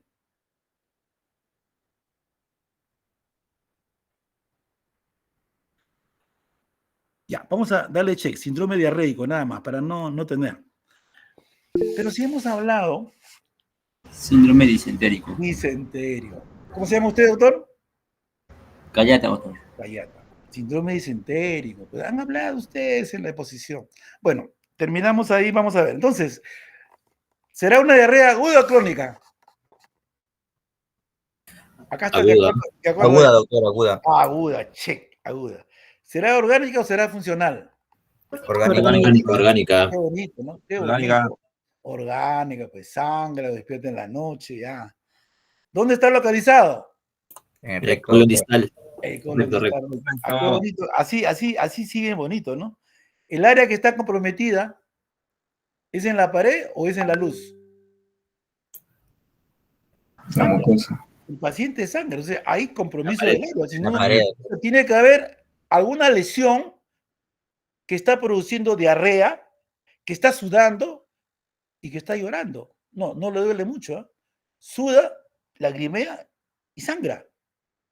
Tiene que haber una lesión, tiene que haber compromiso de la pared, ¿sí o no? Entonces, ¿por qué? Por la presencia de sangre. ¿Estamos de acuerdo? Entonces, ¿cuál sería el mecanismo fisiopatológico? ¿Alguien? O sea, a ver, ¿qué mecanismo fisiopatológico de los 4 no es de esta? ¿Qué mecanismo fisiopatológico no es? ¿Será osmótico? No, doctor. No es. Pues. ¿Será secretorio? No. Tampoco. No, doctor. ¿Será alteración de la motilidad? Menos. O sea, si no es hombre, si no es esto, es mujer, pues, ¿no? Ya, la única que queda, pues, ¿no es cierto? Ya. Si quieren, ustedes pueden hacerlo por descarte. Entonces, esa es sudativa, pues es inflamatoria. ¿De acuerdo? Si es así, espérate, mejor yo a veces me voy con esto. Entonces, seguimos acá. Ya. Entonces, quedamos que es mecanismo inflamatorio. Entonces, tenemos un mecanismo inflamatorio, entonces sabemos fisiopatología que hay una lesión localizada en el recto que sangra, que tiene pujo y tenesmo, y hemos puesto como diagnóstico un síndrome disentérico. Vayan a avisar, terminando esto, a sus familiares. Papá, hemos tenido una clase de síndrome disentérico. ¿Han tenido ustedes alguna disentería? Sobre todo las personas adultas, y seguro que le van a contar sus historias. Pujo, tenemos y sangrado. Diarrea, pujo, tenemos sangre. Síndrome disentérico. Revisen. Ya. ¿Qué lesiones? Y ahí vienen ustedes para ver la etiología o el diagnóstico presuntivo, pues, ¿no? ¿Qué lesiones pueden haber? Ya lo han revisado ustedes, ¿eh? Yo le estoy dando opción para que lo que han expuesto también planteen su diagnóstico, ¿no? ¿Qué lesiones pueden tener este problema en este paciente que esté comprometido el recto y que sangre, que tenga diarrea? Con pujo y tenesmo, ¿no? ¿Las hemorroides te dan pujo y tenesmo? ¿Las hemorroides te dan diarrea? Pero fíjate lo que me estás hablando, viejo. Alguien, otra. Doctor, una colitis ulcerosa. No, mira, ve, yo les aconsejo algo. ¿Se acuerdan cuando al comienzo decía las enfermedades pueden ser inflamatorias o no inflamatorias, son agudas? Esto tendría que ser si es inflamatoria, será una inflamatoria, ¿será aguda o crónica? Aguda, doctor. Aguda, pues inflamatoria aguda. ¿Qué lesiones inflamatorias pueden haber en el recto? Ya, pues hemorroides no es inflamatoria, pues, y no va a tener diarrea. Pues, imagínate, sería lo último, una enfermedad de hemorroides con diarrea, ¿no? No hay, pues, no hay, ¿no? Bien, entonces, ¿qué cosas pueden haber? ¿Qué se puede inflamar ahí en el recto? No necesitan ustedes que hayan leído, ¿eh? ¿La colitis ulcerativa es inflamatoria o es infecciosa? ¿O es bacteriana? Inflamatoria, doctor. Enfermedades inflamatorias. ¿Las enfermedades inflamatorias son agudas o son crónicas? Crónicas. Y ahí te es aguda, pues, viejo. ¿Te das cuenta? Por todos lados ustedes van sacando, pues, ¿no es cierto? Puede haber pero así no debuta una enfermedad inflamatoria, pues, ¿no es cierto? La tuberculosis no debuta así, pues, de tanto sano. Hay más preguntas en la historia para que ustedes lo puedan hacer, ¿no? Doctor. Sí. ¿Le podemos preguntar si utilizó antibióticos de amplio espectro? No. Fue a consultar a usted para que usted nos diga qué va a hacer. Todavía estamos en el día miércoles. No ha usado nada. ¿Qué vamos a darle si no sabemos qué tiene? Por lo menos tenemos que tener una precisión diagnóstica, ¿no? Bien. ¿Alguien me puede decir algo? ¿Cuál sería su diagnóstico presuntivo? Ya, es inflamatorio, pero ya no es enfermedad inflamatoria, porque ya saben ustedes, ya les he ayudado, que la colitis ulcerativa, que el Crohn, que la tuberculosis, que las neoplasias, es agudo, esos no son agudos, pues son crónicos, pues, ¿no es cierto? No son, pues, entonces. Entonces, ¿qué enfermedad inflamatoria aguda puede haber en el recto? Podríamos cambiar la pregunta, ¿no? Piensen un poquito. Con síndrome disentérico, ya te está diciendo, ya, esta es una joven, hermosa, bella, que no tiene canas, que no tiene nada. No va a ser pues una anciana, ¿no? Tiene que ser una persona, una joven, una señorita, ya, listo. Ya, ahí nos hemos quedado, ¿no? ¿Qué otra cosa más puede haber? Doctor, una infección por Shigella.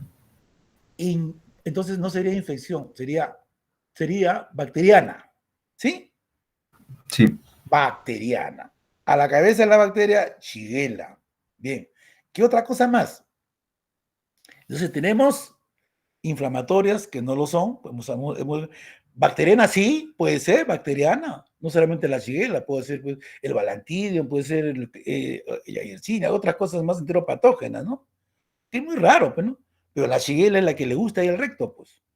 ¿Ya? Esa es la que le van a comentar a ustedes las abuelitas. ¿Qué otra cosa más? Doctor, por unos parásitos. Parasitaria. Esa es otra, ¿no? Entonces, ¿ya se dan cuenta? Entonces pueden haber lesiones, pero esa es cultura general ya. Inflamatoria no lo es. O es bacteriana, viral, muy raro que sea así, con pujo y tenesmo, ¿no? Generalmente las virales son muy, muy rápidas, ¿no? O puede ser parasitaria también. Muy bien. Check. Estoy analizando por ustedes, mira. Estoy dando el examen por ustedes. Entonces puede ser bacteriana o puede ser parasitaria. ¿Cuál es el representante de la bacteriana? Shigella. ¿Cuál es el representante de la parasitaria? La ameba, doctor. Ameba. ¿Cómo lo sabe, doctor? ¿Por qué, doctor? ¿De dónde le salió la palabra entomoeba?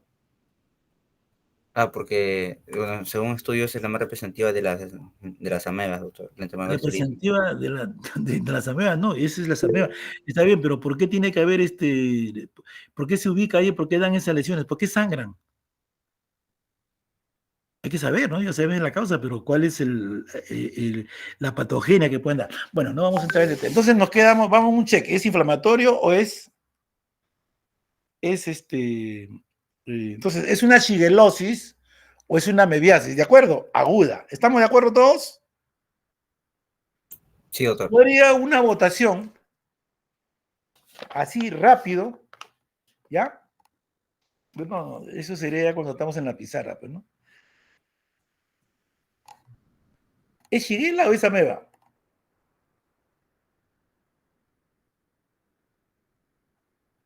El diagnóstico es síndrome disentérico. Si repito nuevamente acá, es aguda, es orgánica, está en el recto, hay compromiso de la pared porque hay presencia de sangre, el mecanismo de acción es exudativa y o es bacteriana o es parasitaria. Inflamatoria así inespecífica no lo es porque esos son crónicas generalmente. Bien, ahí estamos. Ya, nos quedan dos. ¿Cuál de ellos creen ustedes que puede ser?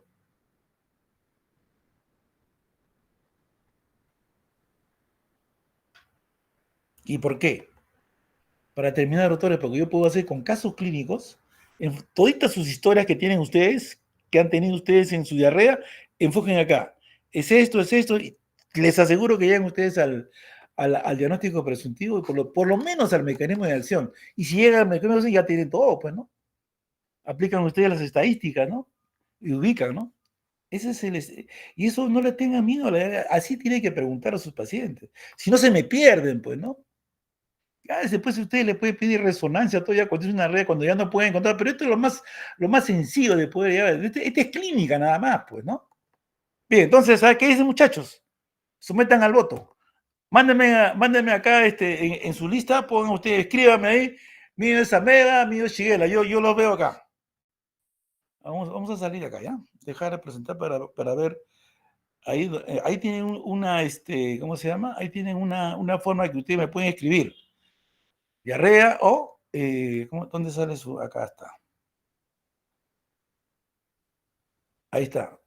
Ahí está, ve, Shigella, Shigella. Sigan, sigan. Todos escriban. Shigella, Shigella, Shigella. Sigan. 90% Shigella. Siga. Shigella, Shigella, Shigella, Shigella.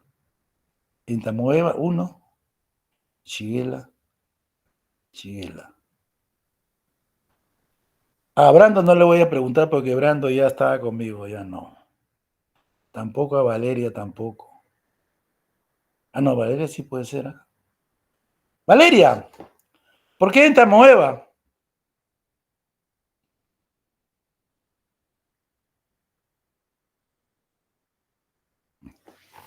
Valeria me ha escrito, sé que sí está presente.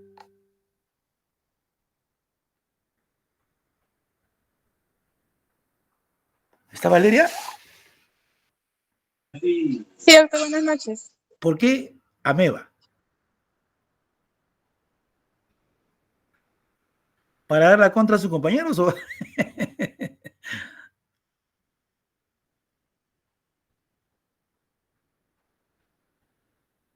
¿No opinas, Valeria? Sí, doctor, sino que un momento, por favor. Ya. Bien, vamos avanzando porque se nos va. Bueno, muchachos, ustedes están con... el primer grupo fue, me acuerdo, -3. En la segunda fue -4. Y el conversatorio, menos también igual. Ahora también está en menos. ¿Qué hacemos, delegado? John. Sí, doctor. ¿Cómo podemos hacerlos ustedes que lleguen a 0, pero no a menos, ¿no? ¿Se dan cuenta en la clínica? ¿Se dan cuenta ustedes? Y ustedes van a seguir internados, ustedes van a tener todos los exámenes, todo lo que tengan, pero siempre el consejo que yo les voy a dar, ya no les voy a hablar más. Clínica, doctores. Nosotros los peruanos nos vamos a extranjero, que nos sobramos.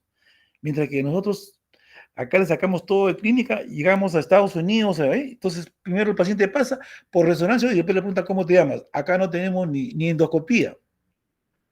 Ayer el día lunes estuve en el centro endoscópico haciendo una remodelación. Me invitaron para estar, como yo fundé el centro endoscópico hace muchos años y ahora han hecho una remodelación bien bonito, muy nostálgico, muy bonito lo que han hecho. Les aconsejo que vayan a visitarlo, está muy bonito, han ampliado. Falta todavía equipos, pero vemos. Bien, entonces, mi querido delegado, alguien que me pueda ayudar, a ver, John Quintana, Shigella, ¿por qué? Sí, doctor, bien. Básicamente, bueno, lo que pasa es que, bueno, yo lo pensé así, ¿no? Si es que sería bacteriana sería quizás porque ha consumido algo, pero no menciona que ha consumido nada. Y, por ejemplo, puede ser por una No, puede haber mala consumido, pero no le he dado la importancia, ¿no? ¿Cuántas veces consumimos algo y a veces ya está el vaso la última gota faltaba, ¿no? No necesariamente tiene que decirte, ¿no? ¿Por qué otra cosa más?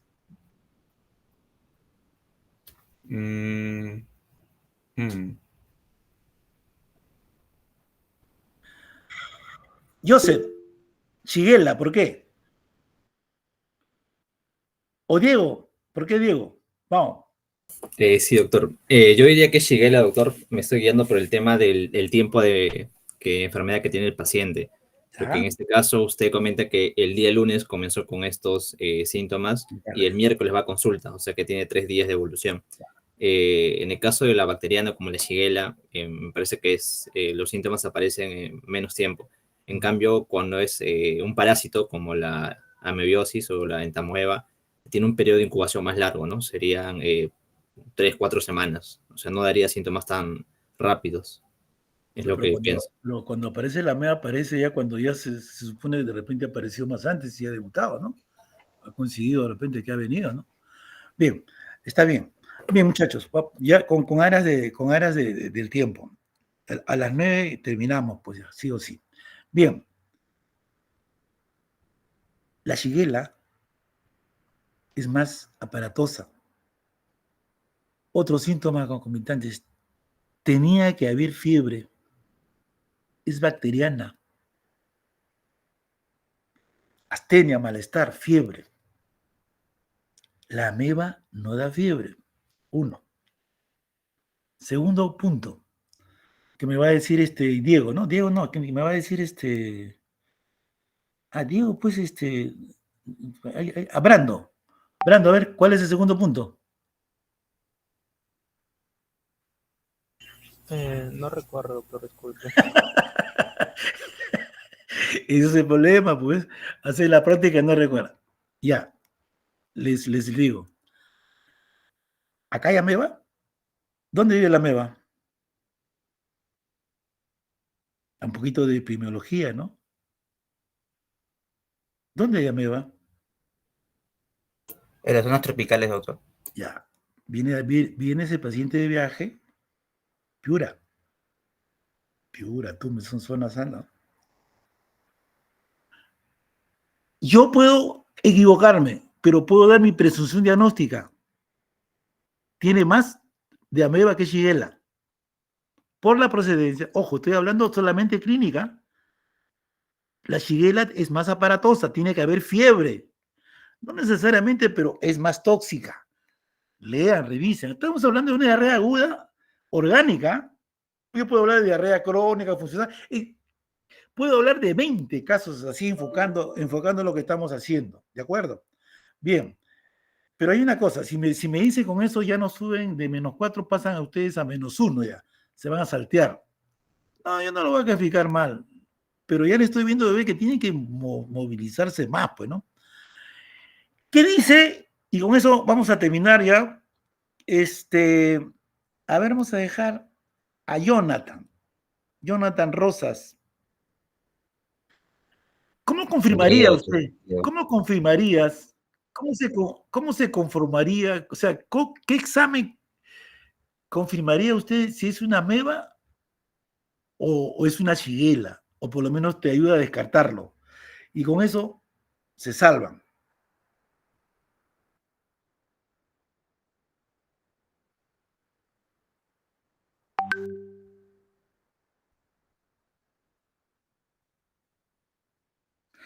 Alguien. Cultivo de ese será ya cuando ya el cultivo de ese puede acá una semana, ya está muerto el paciente. Alguien, para levantar la nota de la promoción. Kevin, ¿qué dice? Doctor, veríamos los recuentos de eosinófilos que hay en el hemograma. ¿Y con eso confirma que es ameba o confirma qué? No, con eso confirmo que si está aumentado es ameba. No, y si señor, no está aumentado, pues. Eso no, eso puede ser diferentes causas. Eso no te va a confirmar la ameba. Alguien. Doctor, ¿se puede hacer PCR? ¿Existirá? A ver, yo les voy a decir. En la ameba, ver para creer. Ahí tengo que ver. ¿Qué tenemos que Doctor, ver? Tenemos si que vemos ver. en el microscopio, doctor. ¿Ah? Si vemos en el microscopio, doctor. Ver los trofozoitos, pues. Examen directo de la secreción rectal o de las heces, pero no se puede hacer cultivo, es directo. Endoscópicamente se va a ver las ulceraciones en hojas de camisa de botón de camisa. Acuérdense un poquito de la ameba, como cosa normal, y por ahí sangran al costadito, por ahí, ulceraciones así, aspecto geográfico, en ojal de botón. Las úlceras por ameba. Un anoscopio, una protoscopía, miran, si no tienen eso, un hisopo limpiecito hace una secreción y al mismo instante, ¿cómo se llama? Ve los microscopios, tienes 20, 30 minutos. Nosotros con ustedes, el doctor Delgado, que ya falleció, era nuestro parasitólogo, nuestro que hacía microbiología, de que feliz se sentía cuando íbamos con los alumnos y llevando las muestras. Sí, hemos visto bastante ameba. Miramos, sacamos y miramos ahí, miramos los trofitos cómo están andando ahí. Es como esos globitos de jabón, se destruye. Tiene que verse la ameba. También se puede sacar un cultivo al microscopio, pero ya después por ahí cuentan los restos de trofozoitos. Pero básicamente la semiología endoscópica te dice, uno mira ahí las ulceraciones, y eso nosotros nos encargamos, pero se confirma. Pon endoscopía mirando y mirando al trofozoito. Si no hay eso, no es ameba. Pero yo ya tengo ya la idea. Y lo otro, no hay nada de eso, hago un frotis y hago un gram. Si el gram es positivo, es bacteriano, pues es infeccioso. Shigella, punto. ¿De acuerdo? Te orientó a la clínica, confirmaste con examen directo al microscopio, ¿no? Un gran que si salió positivo o el otro ver el trofosfodito. No necesariamente puede salir trofosfodito porque de repente no es tan pues, fácil sacar el trofosfodito y mirarlo rápidamente. Pueden demorar, si pasan los 30 minutos ya no lo vamos a ver, pero tú miras cómo está la lesión, y eso ya es de nosotros, ¿no? Pero ya ustedes tienen un criterio clínico, ¿no? Y por último, José Enrique, si es Shigella, ¿qué le vas a tratar? ¿O no lo tratas? ¿Con qué lo tratas? Sería con antibiótico, doctor. ¿Qué antibiótico? Ya han revisado ustedes ahí. ¿Qué antibiótico? ¿Alguien? Vamos, John. Doctor, ¿se lo podría dar? Metronidazol, doctor. No. Estamos hablando de Shigella. Doctor. Sí. ¿Fluoroquinolona podría ser? Ciprofloxacino. La ciprofloxacina. Claro. Pero ustedes se han expuesto, ahí está. Yo he visto, me van a mandar la diapositiva, por favor, esa es su nota de grupo, ¿ya? Bien, John, cuando esa ameba, hasta ahora, desde que tengo uso de razón, seguirá el metronidazol o el tinidazol. Eso es para las amebas. Usted le trata eso, desaparece en menos de 7 días.